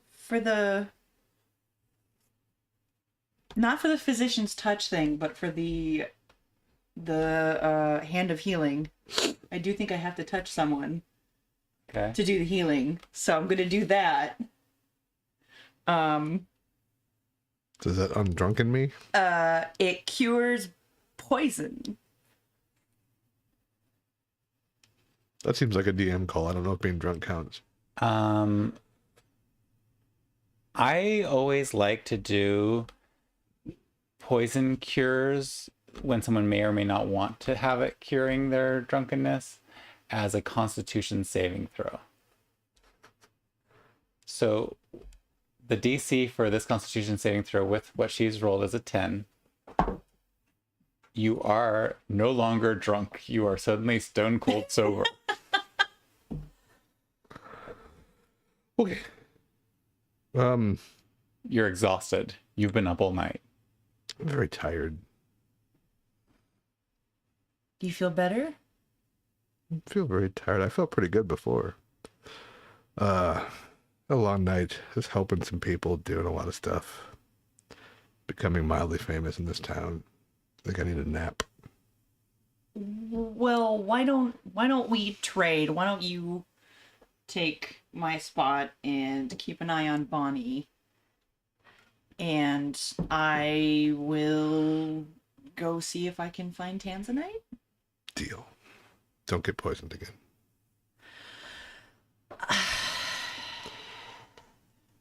Do you want me to come with you? No. No, I'm fine. It's embarrassing. It's just, I got cocky. I can come with you. No, you need sleep. Like, my mom's like the healer, but even I can tell that you need sleep. That was a very long night. All right. I'm gonna go lay down. And what I'm going to have us do is you're in search of Tanzanite. So what I'm going to have you do is describe to me how you're going to try to find out, but I'm going to kind of fast forward this so that he can wake up and you can both be awake at the same time. Okay. So describe to me, just taking this chance, what would Trixie be going about in her search? Like, just... I mean, you know, for her, it's very much, if she's ever trying to find something, she just goes back to the last place that she saw it, that she can remember seeing it. And then in this case, she would probably, is it early morning? Like early morning? It's early morning. The sun is starting to rise. That's Okay. like that peaking stage of sunrise. So it's probable that any fishermen that are getting ready to go out are like, may not have been there when we got in yesterday, but... Yeah, I think that, well, he was definitely drinking with several of them. But yeah, you'd have to kind of go out to find out what you're looking for. So I'd say, like, let's say you went there. I mean, I would go back to our boat and then see which boats are closest and if there's anybody on them and ask. What you see is your boat is a little bit rummaged through. His viol is out on top right now. And it's clear that Asher was going through his own things. And that's the rummaging. And Tanzanite's belongings look untouched. And then turning and looking around, you can see a barge is currently being very, very slowly pulled out into the middle of a deeper channel. And it's pretty impressive because you looking over the side of the dock, you can see how shallow it is. That should not be floating. It's impressive that a barge that loaded got out of these docking areas and you remember it being here. You can also see some scraped up sections of the mud. And there is what looks like the remnants of a party. A couple of people passed out just on the gathering section before the docks. And then there is a couple of women gingerly making their way down to the docks with nets in hand. Very clearly their target being the lake and catching some bait. But otherwise it's pretty quiet this early. Not even the farmers have really arrived yet to offload goods. It's just a quiet early morning. I would maybe try to like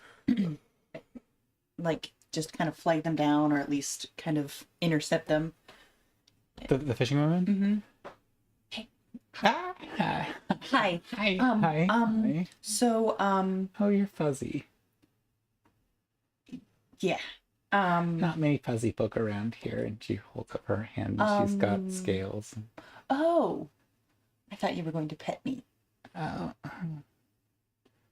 you're probably gross. Wait, you have This feels better. scales. Yes. Yes. Does Bonnie have scales? No, she Oh. does not. Well, I'll tell you what. If you want to touch mine, No, that's No? nasty. okay. I just you're probably all slimy and stuff. have I ever seen another? I could say the same about you. Well, to each their own. Okay. I'm not trying to offend you. I'm just I'm not offended. okay. I eat my own people after all. I eat like fish, and I look like a fish. Oh, This is a condition. It's been ever since the bloom. We've been all getting some level of it. bloom. The purple stuff. Yeah, it's from upstream. It wasn't so bad before the lake level fell, but when the lake fell, it definitely the last it few was here days, before. and now it's just mine's just scratches at herself. You know that probably doesn't help. Oh yes, but at least it's not fur. I could have come out hairy, like Oh, I've always been this way. oh, rough life. Not really. I mean, I have to wear a significantly less amount of clothes. Oh, you're one of those naturalists. I've heard of those. Yes. Mhm. Not necessarily, but I get what you're going for. Anyways, I don't want to take up too much more of your time. My friends and I came in yesterday afternoon, right about when all that ruckus was Oh, happening. you're the people who left all your stuff behind. Yes, we've been watching out for you. We made sure nobody stole your stuff. Thank you. That's very kind. I'll we- take it back now, and that way That's no a more lot trouble to you. carry. Are you sure you can do that on your own? Do you want some help? Um, You are slightly smaller than that thing. And she points at the viol. Than that thing. well, that I mean, I might come back. I don't know. Maybe I can make 2 trips, but I have children. They need activity. It keeps them busy, keeps them out of trouble. I was gonna get some bait and have them all fishing, but maybe a bit of a Well, back and forth would be that- good for them. I guess it's up to you. That seems more important. But Oh, how is fishing important? because you get food for yourselves and other people? Is that not why you fish? Why do you fish? Well, I fish so that my kids stay busy. I mean, we sell them. I wonder how much money we make on this. I'll have to ask my husbands. They're the Yep. ones who work the market. Oh. I suppose. More hands. Anyways, when we came in yesterday, there was 4 of us. Oh. There was one slightly, well, I didn't tell you this, a lot taller than me. A little bit less red and more white, like You mean the sickly looking one? yes, yeah. She looks like that, but she's not actually sick. She just didn't spend a lot of time in the sun as a kid. She is pallid. Yes. Yes. I try not to hold it against her. Oh, I'd hold it against her. Well, to each his own. Clearly, she does not work a day in her life.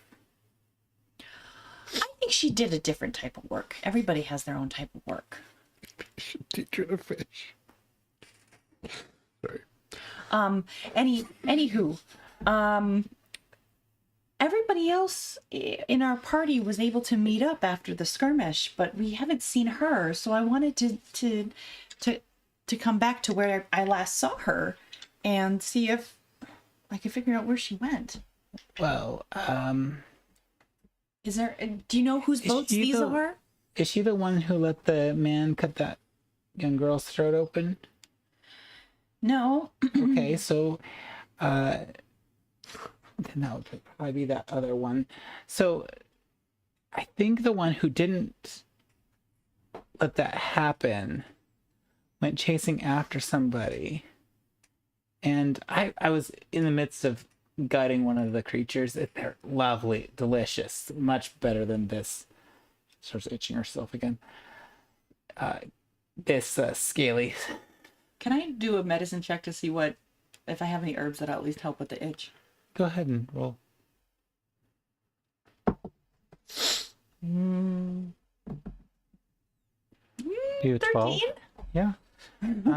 You're not sure it's 100% going to work, but you know that it at least will soothe it. Yeah. You do have some things that if you created like a poultice of it with some fresh water, it would probably be at least alleviating the symptoms. Okay, so I'm gonna take my canteen and I'm gonna take the herbs and I'm just gonna just close your eyes for a second. Okay, I'll close my eyes. And I shove the herbs in my mouth and I chew them up quick. Because she's so dangerous. She probably and so. And then They like talk to each other while you're doing this. and then I put it on her hand and then I take a little. Ah! No. Oh. Just. Oh. Is that better? Oh. No, you have value, young one. Hmm. Are you free? Free. Oh, you must come with me. We really could use your assistance in you keep opening your mouth and closing it. That's considered not polite, my dear. Just close up and come on here. And she just reaches out and starts grabbing your shoulder. And I try to like. So like go, let's go, because like, oh yeah, I forgot. I'm not slimy. I mean, I definitely this way. bathed recently. Well, I have to find my friend. Okay. After you do that, though, come by Maldy's hut. Maldy's hut? Maldy's hut. Okay. Can I tell you something before that and you have to promise not to get mad? Sure. Promise not to get mad. Like I'm gonna promise anything to her? This crazy lady. Just gossiping with the other woman. So the person who owns the bookshop, she had something taken from her by these thieves, and so we were chasing them, and either the thief was going to get away or they were going to cut the person's throat. So I'm not the bad guy. Please don't be mad. I'm mad about what? Are you saying you're the one who let the young woman die? I didn't want to. Well, Did she die? goes to show. I charmed a guy and sent him to help her. Huh. Well, She said, the person who owns the bookshop said that everybody in the city would be in danger if she didn't get the book back. trading a life for a book. No, for the lives of everybody else in the city. Take care of yourself, my dear. And she kind of starts puttering off down to the end of the dock, very clearly ignoring you at this point. Well, at least I was honest. Stop. I'm gonna go back and to the boat, and I'm gonna try to pick up everything I can, even to the point of possibly being overburdened and like stagger stepping back. Okay. I'll say that you can gather everything that has personal, sentimental, and or practical value to you that is not directly related to the boat itself. Perhaps a few tiaras have to be left behind. I wouldn't feel comfortable leaving them. I'm gonna look around and see if I can spot anybody else. Is there anybody else besides the women? Yeah, it's at the morning that your conversation went on, several young people have arrived and are taking up tasks. They are very much of an age with you, some younger, some older, doing various duties. They all look like they're really tired. One much younger individual looks to be a boy, maybe 9 years old in human relative terms, hugely tousled hair, way sticking up. And that's probably the closest figure to you. I'm trying to figure out if I actually have any gold.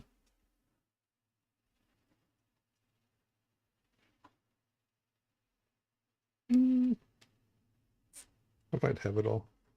I think we were sort of leaning on Asher's birthday gift or whatever it was for her from his mom. Yeah, for a while. Oh wait, no, I have 10. I have 10 gold. And I take one and I like palm it and I just go up to the nearest person and be like, listen, I really need your help. I just need you to help me carry this stuff to the bookstore and I'll give you this. It's the young kid is the person who's closest to you. That's Overton money. It's all I have. Is that okay?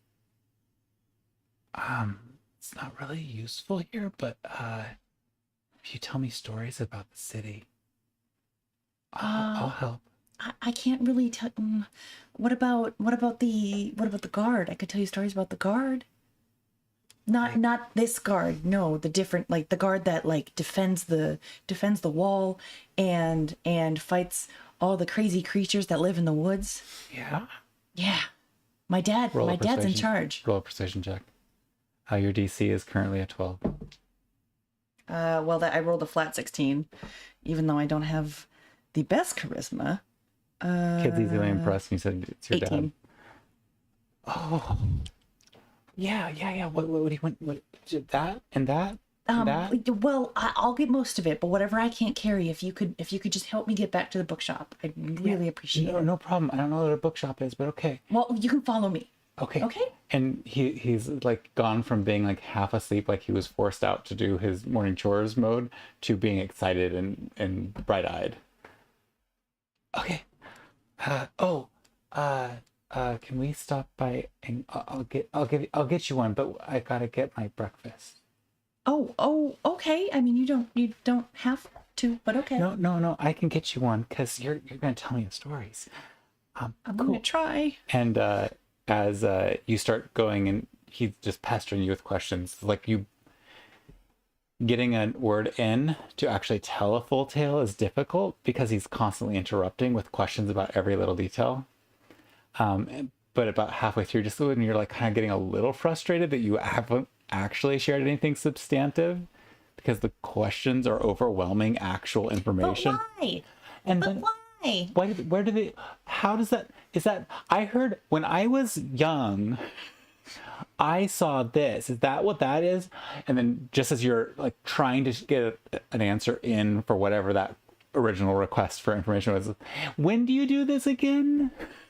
You eat acorn mash every day? Not anymore, but yeah, no, that was oof. Do you want to know a secret? Sure. Have you ever heard of the little green men? Yeah. They're real. I've met them. You lived? You're supposed to be dead. They're nice. No. Yes. They just move so fast you can't see them. Then how do people see them? How did you see them? They stopped and they helped my friends and I. You got help from the monsters of the mountains? They're not monsters. They're just different. Whoa. And right about then you come to like a little food cart that's set out, and they have the equivalent of meat kebabs, but it is fish kebabs. And the little kid walks up and is like, hey, and the vendor just hands over and then kind of looks at you and hands him 2 fish sticks. And the little kid passes you one. There's no money exchange or anything else like that, just a happy wave, and they continue on down. Can I smell just to see like how good it actually is, or if it's just like, because you know there's a difference between like good cooked fish and bad cooked fish. Trying to decide which one I want you to roll. Are you sniffing it to tell if this is unhealthy, or are you sniffing this to tell if it's delicious? If it's delicious, I don't care. I don't care if it's unhealthy. I have a jug of syrup tied to my waist. Okay. Roll a sniff check, aka perception. I finally have a meme for the podcast. I saw one the other day. It was something along the lines of, if we're ever talking about fish sticks, I'm just gonna say fish dicks the whole time, and you'll never know. That's literally what I just did. Did you send me that meme? I don't remember who sent it to me. I definitely saw it a few times, so I may have sent it. I try not to send some of the ones I find, but that was definitely one that I watched way too So much. now when we say it, we apologize for our puns and memes. There's finally been a meme. There's been a meme. 15. Your quick sense of it. I don't know. Trixie definitely hasn't had fish. They're typically, when you have fish that has been kept for a while, there's a stronger fish taste because that's part of the decomposition process with fish. But very, very fresh fish, especially very fresh fish from a lake community that subsists on fish and the produce that they grow, it is a much higher quality, clean, delicious tasting food substance, and this has that delicious flavor. Now, what the three of us might be used to in a fish is we add citrus to it because that's a typical thing that people in our world does. Citrus isn't exactly available. So instead, there's this strong cinnamon flavor that is used as the spice. Big red sticks. I'm gonna like smell and kind of like taste it in my mouth in terms of the smell, and then I'm just gonna tear like a little piece off and It has a little and crunch. but it's a like kebabs. It's like chunks of little fish steak that have been stabbed together Okay. and cooked. But it's not like deep fried or anything. It's Nope, just it's okay. It's just been like grilled So- like a chicken kebab. So you see It her kind of falls apart really quickly in her mouth. Yeah. So you see her kind of like take a second to process it, and then her eyes just go. And she doesn't take it off with her hands. She just like starts like, and she doesn't wait for the pieces to be chewed or anything to swallow. She like tries to fit as many of the pieces in her mouth as she can, just to try to get them off the stick and all in her mouth so that she can eat them all. Yeah, I can definitely see that, and I can see like also like a little bit of that messiness. Yeah. Oh yeah. The Absolutely. grease and stuff, and not so Yeah. much the fish because she's quick to make sure she gets every morsel of that. But oh, I hate food sounds. Yeah, so you end up getting a little bit of a snack and then help and arrive at the bookshop. The detour adds just a little bit of time, and the sun has definitely reached full height between your side talk with the fishwives, kind of figuring out the lay of the land and making your way there and back. It is getting close to noon, although not noon yet. And you enter the bookshop. You can see that Manre is standing awake at the counter. She's clearly standing on top of something. And you can see her smiling every time she kind of goes up and then down a little bit. And as soon as you come in, she just looks at you and goes, "Oh, hello." You look like you're up to something. Your friend sleeps really, really hard. Which friend?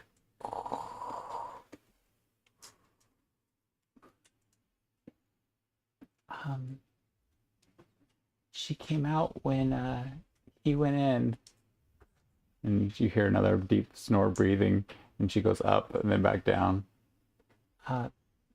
Bonnie, I think her name is.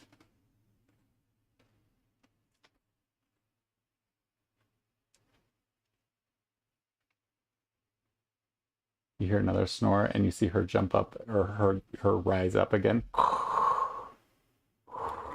Yeah, she had a rough go of it lately. She kind of died and then didn't. You can see her So step down a bit. I mean, she's herself. She's alive. We had to bring her back. You killed her. Mm-mm. was a big explosion on the top of the cliff. I almost died too. What cliff? The one where Overton is. It never used to be like a big cliff, but it is now. Oh. Well, I guess that tracks. The lake used to go right up to the palisade. Huh. What's a palisade?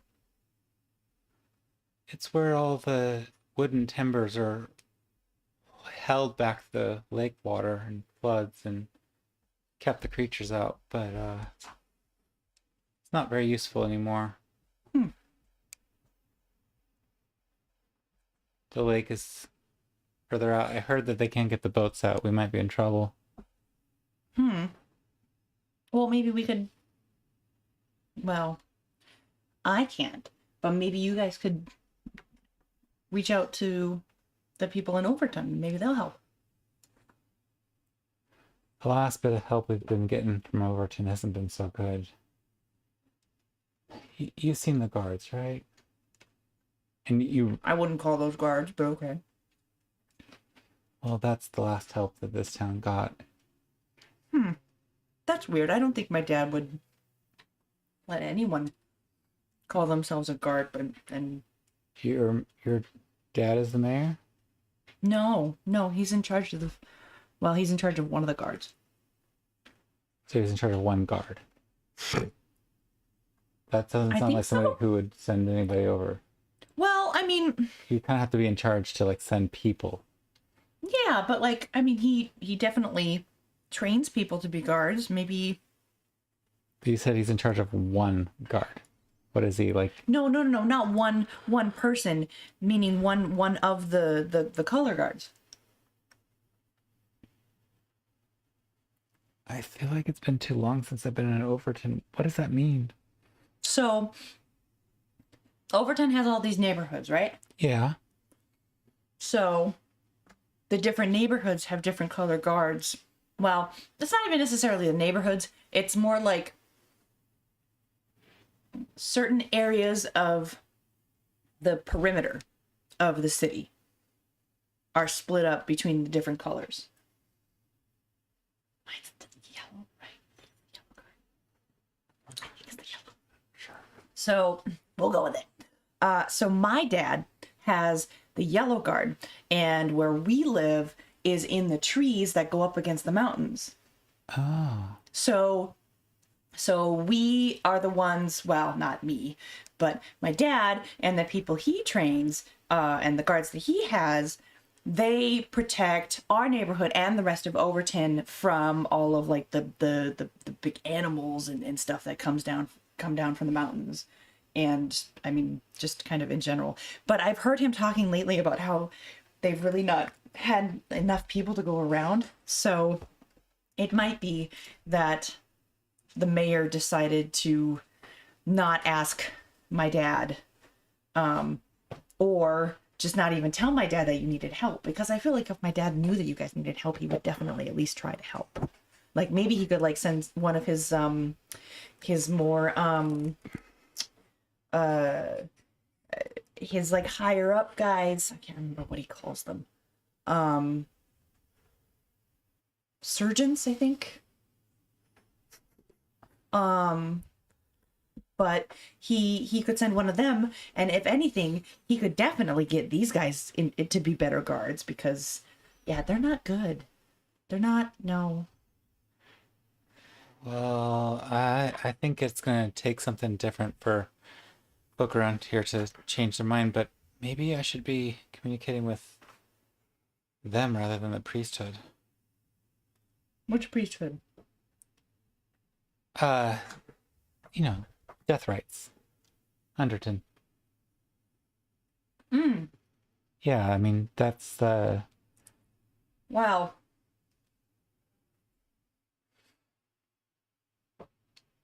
don't want to say any. Well, are you part of that religion? my part of what religion? Their religion. I mean, it's the only religion. I mean, Right. There's the factions, but that's like the Right. because Mm-hmm. yeah, I mean, you respect the end and invite it into your heart, and the end will find you. Yeah, everybody dies. I agree. Yeah, and except those who won't, in which case we help them find their way to the end. Interesting.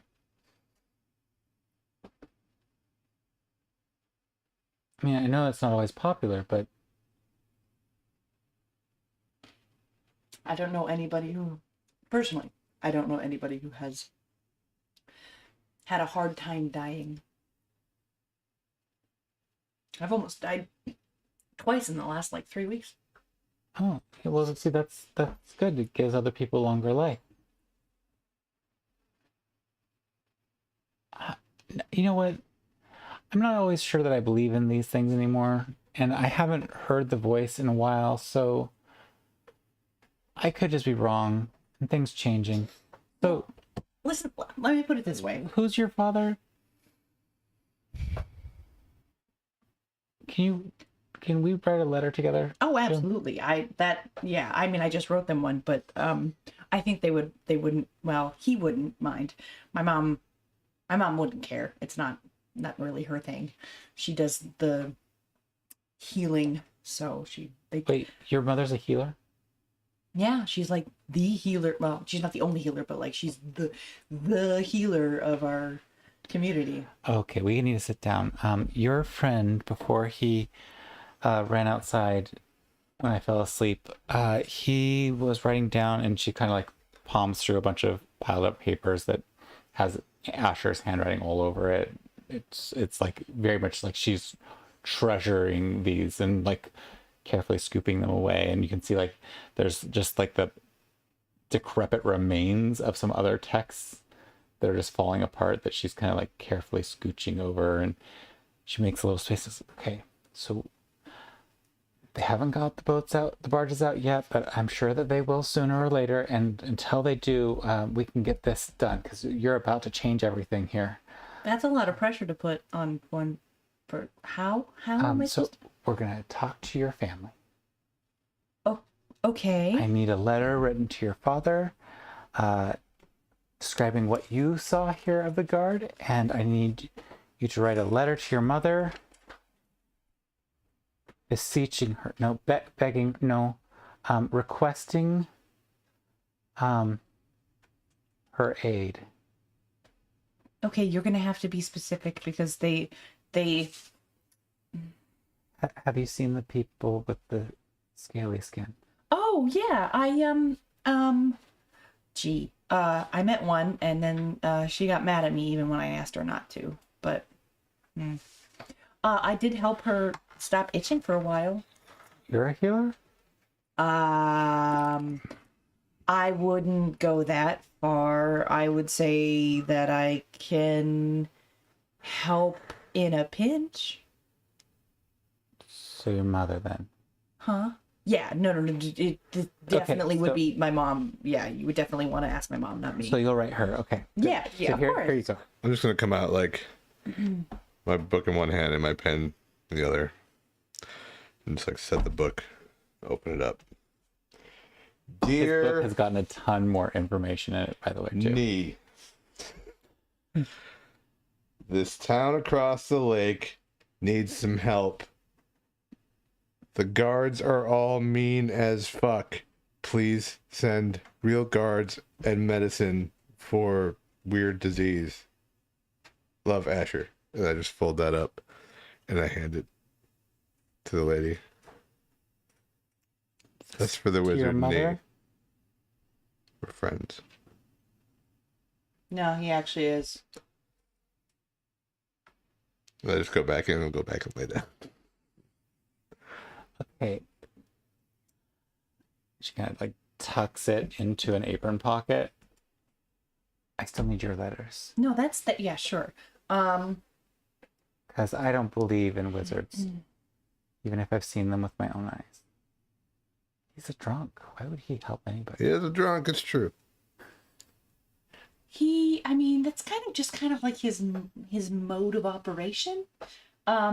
He's lived a really long time, so maybe it's the only way that he can kind of like.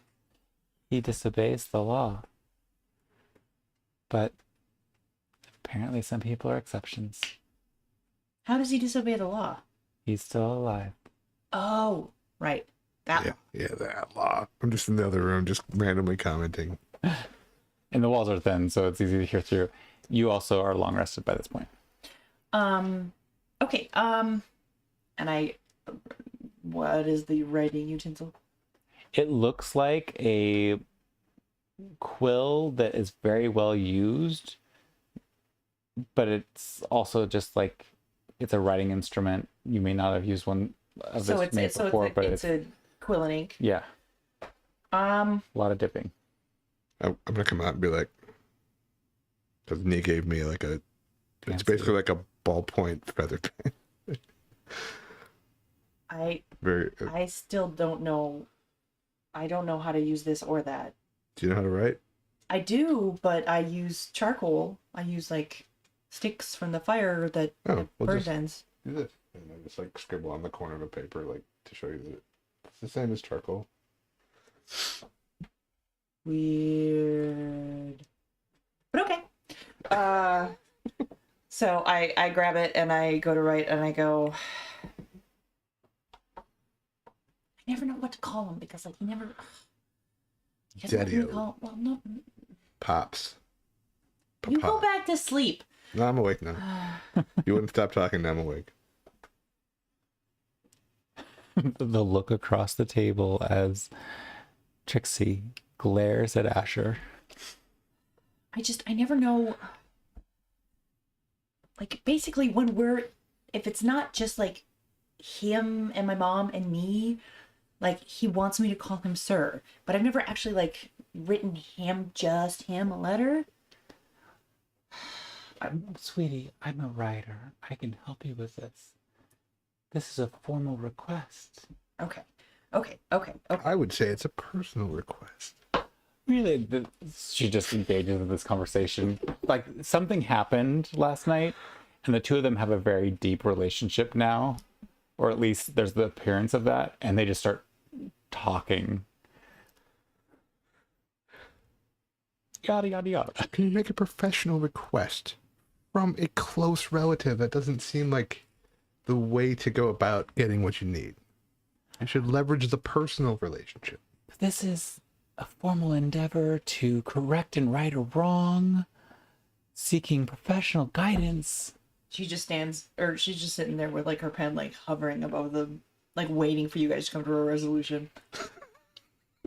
And she doesn't know. She's never written him a letter that hasn't been, like, a quick note. So I want you to roll a persuasion check. Okay, 22. I'm going to roll one. And this is just going to determine how long this goes back and forth and whether that you just get frustrated. Oh. So you got a 22 total. She's got a 20 total. So they don't stop talking. They are just jabbering away at each other. And What is the point of having a personal relationship with somebody if you still have to call them by their title in a letter? Oh my God, shut up. you just drip a drop of ink right there. Dear sir. See, it's all about that. Shh, I can't think.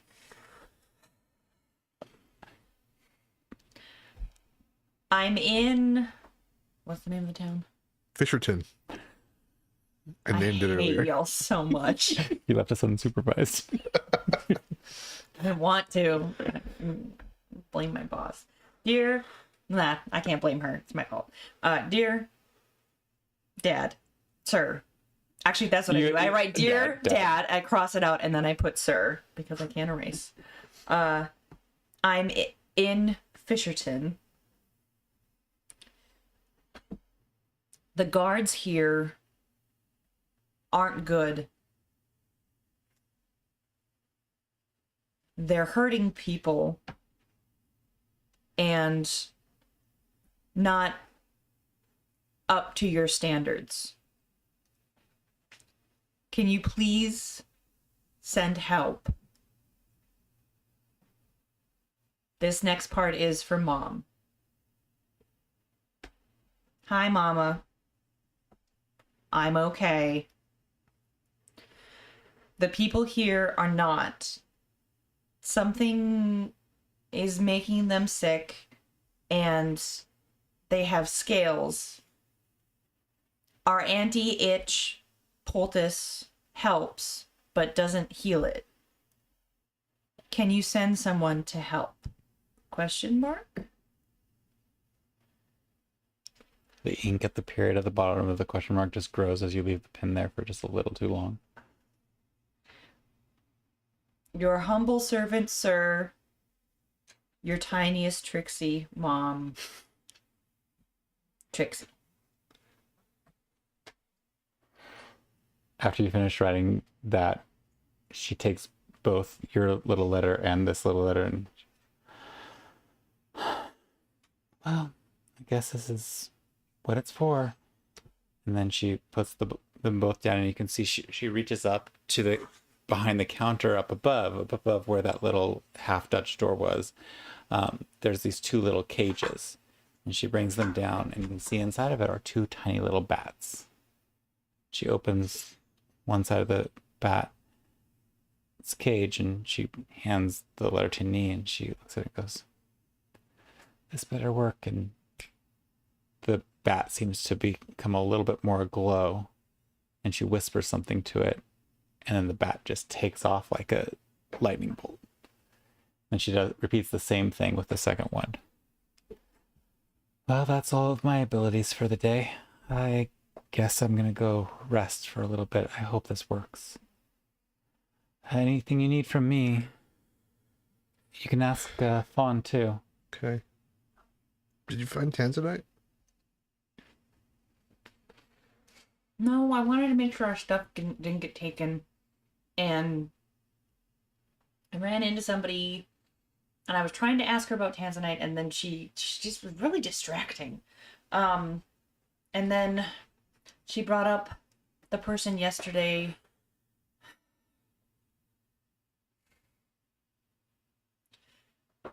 The one I wasn't able to save. The lady with the... Yeah. I thought I saved her. She said somebody died, and she said somebody's throat was slit, so I assumed she said she died, so... It's not your fault, it's my fault. I tried. I know, but they were gonna get away, and... I sent someone to help her. I made them help her. It wouldn't surprise me if, that there wasn't much that they could do. That the person that I chased was really stubborn. I mean, he killed himself. Wow. Yeah. It was weird. Like, I'm not normally... I don't want people to get hurt. It just, for some reason in my head, all I could think of was that she said that, you know, if we didn't get the book back, that everybody was going to be in danger. So I thought that with one person versus everybody, that it... I get it. Makes sense. Doesn't make me feel any better, though. Yeah. Well,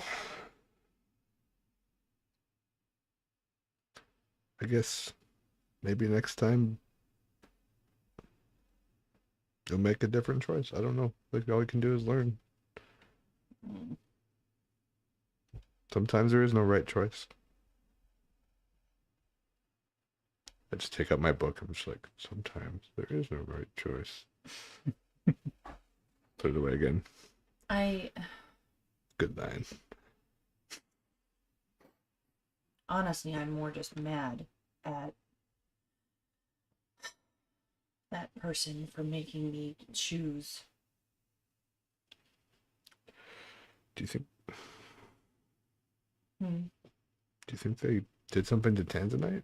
She chased one of them, I think. I don't remember. Well, we went in 3 different directions. I don't. Well, there was one running towards the boat. And I remember Bonnie said. I signaled to her that she should use her blow dart. I thought that maybe like she could slow him down at least, and then, but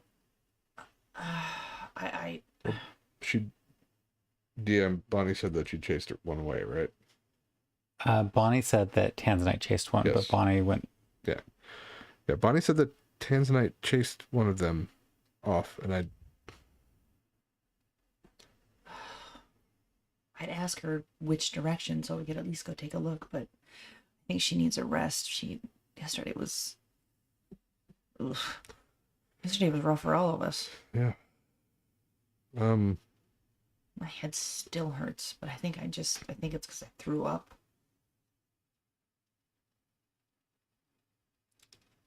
And as I think about that, my stomach starts to turn a little just because I had fish. But I really don't want to. Oh God! Oh! I had this really good food. I think. Did they tell me it was fish? I think it was pretty obvious that it was Okay. fish. Okay. Like there's no I think doubt. everything in this town is fish. Well, there's definitely produce and vegetables and things, mushrooms and such being less prevalent. Mushrooms more staple of an Overton Underton diet, but fresh vegetables probably some of the freshest you've ever had. But I had fish for the first time. It was really good.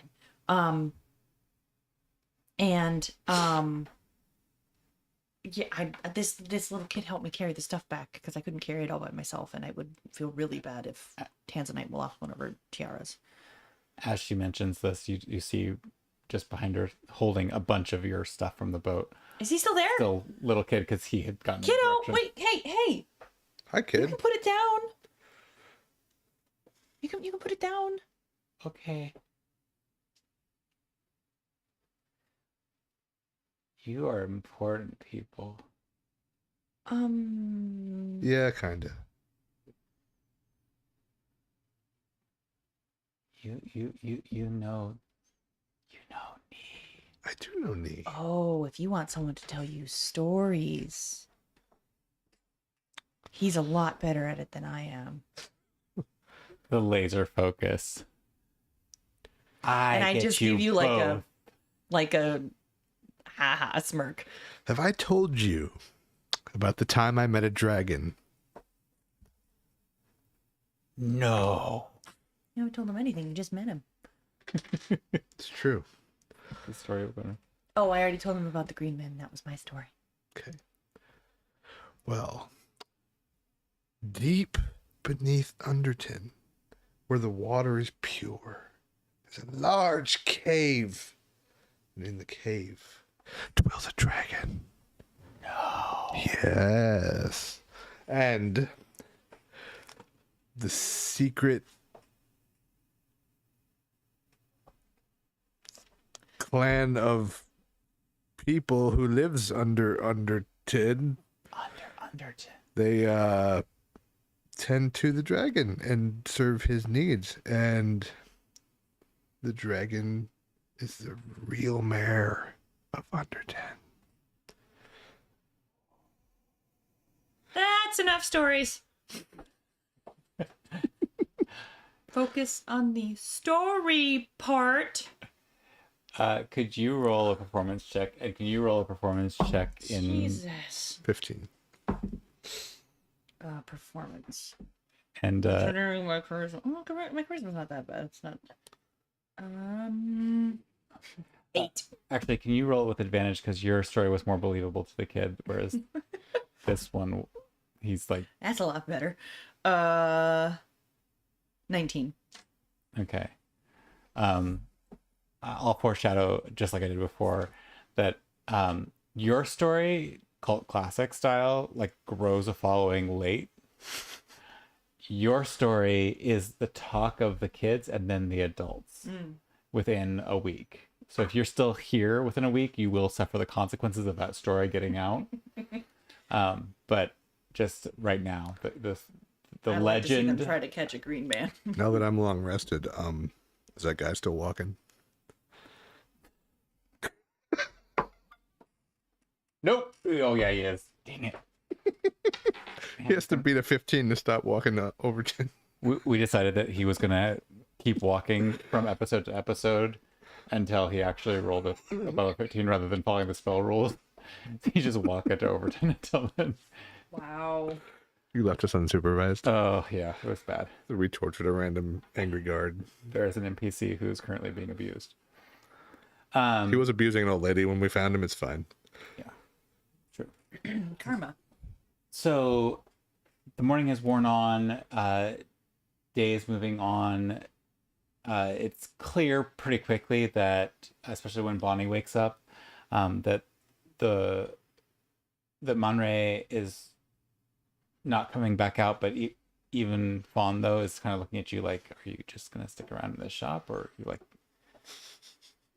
what are you doing here?" This is a small store. Could you get out? It's a small store, and right now there are the three of you and this little kid who is not leaving you at all at this point. You've got this little kid just tagging along, clearly shirking his morning duties and now midday duties. I'm gonna turn to him and go, okay, honey, it's time to go back home. I promise you'll see us later, but we have some work to do. And you're a little too little to come with this time, Always okay? Too little. Only this time. Eventually you'll be big enough. Almost as big as me. You could get bigger than me. You're gonna go back to your boat? I'm not sure. I don't know if we are going to try to find our friend or... I can protect your boat. You want to watch the boat? Yeah. All right. I want to roll an insight check to see if he's up to Roll no an good. insight check. Oh, nah. 11? Oh, dude just wants a It's hard job. to read a kid. God dang it. And he like scampers out the door, kind of skipping as he goes, you know, like when a kid has like sudden good and positive enthusiasm after a sad moment, self-cheering themselves as they run out the door. Ah, to be young again. I just give you a flat look. What I love is the side by side here of the kid going, "When I was little, oh, to be young again." Teenagers. All right. So So what we are should you all wake up to? Bonnie and find out where Tanzanite went. Bonnie is up. Bonnie, where did Tanzanite go? Which way? I went to try to help, but I got pushed out of the way. So That's okay. Why don't you take us back to the last place you saw her? okay, it's this way. She starts walking out the door, and she. And I look at Fawn and I'm just like, is it okay if we just keep our stuff here for now? I'll put it on the bed or somewhere else. You rescued me, so I'll put it. I'll tuck it away. We have a small Okay. closet that is empty for some reason now. But yeah, okay, Thank you. I appreciate it. okay. Don't leave it here for too long. No, we're just gonna go see if we can find our friend, and then I kind of want to take a look at upstream where the bloom is. Maybe we could help with that. I don't know. I don't know if there's anything that we can do, but we could at least look at it, and maybe we can let Could people yell angry words at it. I don't know. I don't know we anything could about let that. people, certain people back in Overton know. Okay. So, as you head out, Tell the dragon. Bonnie leads you right back to the docks. Pretty close to where your boat is still sitting. I think this time you can see that the docks are much busier. It's back to kind of the level of busyness that it was when you arrived, with the exception that there's not a large crowd gathering. Instead, the one big difference from that viewscape from before is you see a boat approaching, and it's kind of stuck. The shallower lake water not being conducive to the travel of a boat of this size. It's definitely not a barge, and you kind of just checking it out, and you don't even have to roll a perception check for this part, but what you make out is the big old GB Oh God. on one of the sails. So Bonnie, which way did you say Tanzanite went? And she points kind of along the palisade towards the outer edge of the town, up towards near where the bloom goes. Time to go. He can help them. He could sell them stuff. Yeah. Yeah, but he's gonna try to get us to wear more things with his big GB thing on it. Well, I mean, we still got the stuff that we're doing now. It's fine. I'm just saying we can go. I'm just saying we don't have to like avoid him. All right. Okay. Okay, Bonnie. So think about where you were when you saw Tanzanite run off, and like literally walk me through it. Like what happened, where you got pushed, and where did you see Tanzanite? So she walks you through step by step, because she takes you very literally, and she walks to close to where the woman's throat was cut. Actually, sorry, can I? Yeah. As she does that, I'm going to, like, as she does the step-by-step thing, I'm going to see if I can pick out Tanzanite's footprints. So roll a survival check. That's actually, it's kind of, I did really actually want her to do that, so that's perfect. That's a 23. Okay. It is very trampled over, but you find little bits and pieces of evidence here and there that like kind of back up at least where Bonnie is going. But then when she points where she gets shoved, she's at a loss. Okay. What you can make out is that you, at a guess, based on the last place where you saw a footprint that looked like a way too expensive shoe versus all the other cheap and barefooted footprints that are marked out here, that she probably headed up the stream that's feeding the lake up into that bloom. Oh, well, that works out. She went that way. 2 birds. Okay. Let's go check it out. I don't know what that means, but it's what my dad always says. 2 birds. 2 birds with 1 stone. It's like if you were hunting with a stone, you threw it at 1 bird, but then you got 2 and killed 2 birds to eat. I think. How? Magic. Oh. It's like a wizard knee throw, I think. I don't know. Okay. Anyway. All right, hang on. I have to do this sponsor thing. I'll be like, Grand's Bazaar has come to sell you items galore if highly branded. And then I just turn and walk away. Roll a performance check really quickly. God. It's a 27. So Very high performance bonus. Yeah. Even my bad rolls are decent. yeah. So, and that wasn't a bad roll. So you kind of shout this out, and you don't see Grand on the ship, but you do hear a voice echo go, yes, we've arrived to settle all woes and bring all the glory. We're stuck. Can someone help us? And with the performance, you actually have drawn the attention of the whole crowd to this boat that is stuck. And they all begin their process of like trying to help or assist another seafaring or lake-faring vessel. I'm going to be like, Grand's Bazaar is stuck. Help them to get a discount. Seems only fair, right? And then I walk away. You hear another voice pipe up. Like, is that kid we conned into? You just, there's a bit of cussing and very branding. You still don't hear Grand or see Grand themselves, but it's like if this is a subsidiary agent or a little run that they were making or anything like that, they clearly knew about this product placement effort that Grand has been on and are not happy with it. But you definitely are both gathering a crowd and placing the person running the boat, running the show over there in a position of interest. So, all right, so you make your way up along the Bloom. This is definitely an outdoor excursion. It's not a manicured pathway by Not any a means. walk in the park? This is not going It's through. okay. Tanzanite's not here. Yeah. Well, and she may have gone up their head. But as you're walking, and given that you were trying to track by Tanzanite's footprints, you're not seeing them anymore.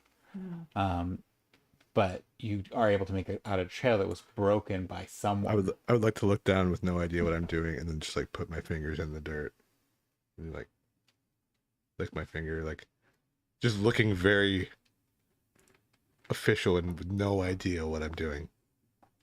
It's all about the performance. Sorry.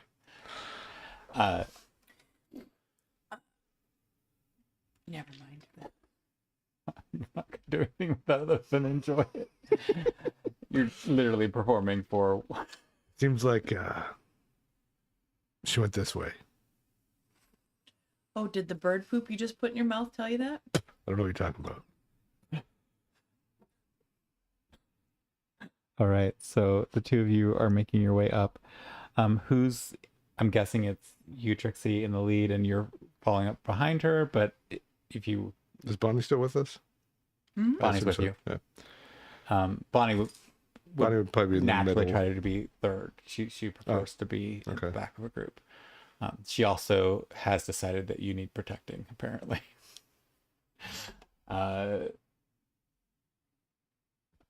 So as you, I don't know. I've whooped some ass in this town. she hasn't seen it. So the three of you are tramping up through the Bloom. That's what the locals call it, and that purple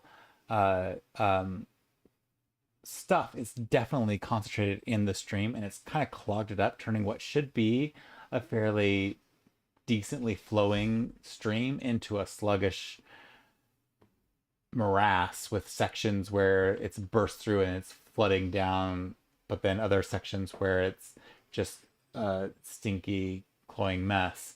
And you keep going up stream, and there is an incline, but it's not a huge incline. This is a flat section. There's the closest mountains or hills are far off in the distance. So the water is having a hard time flowing down, and potentially the only reason that this Bloom has actually flooded into the lake in as much as it has is because of the drop in water level has created enough of a downhill slope that there's actually a bit more of a flow down. But you imagine that before the drop in the lake level, that this was maybe more contained upstream and less of a present problem. Regardless of all of that, it's definitely been around for a long time, and it has affected the town for a much longer period of time. And making your way up, the woods actually become woods.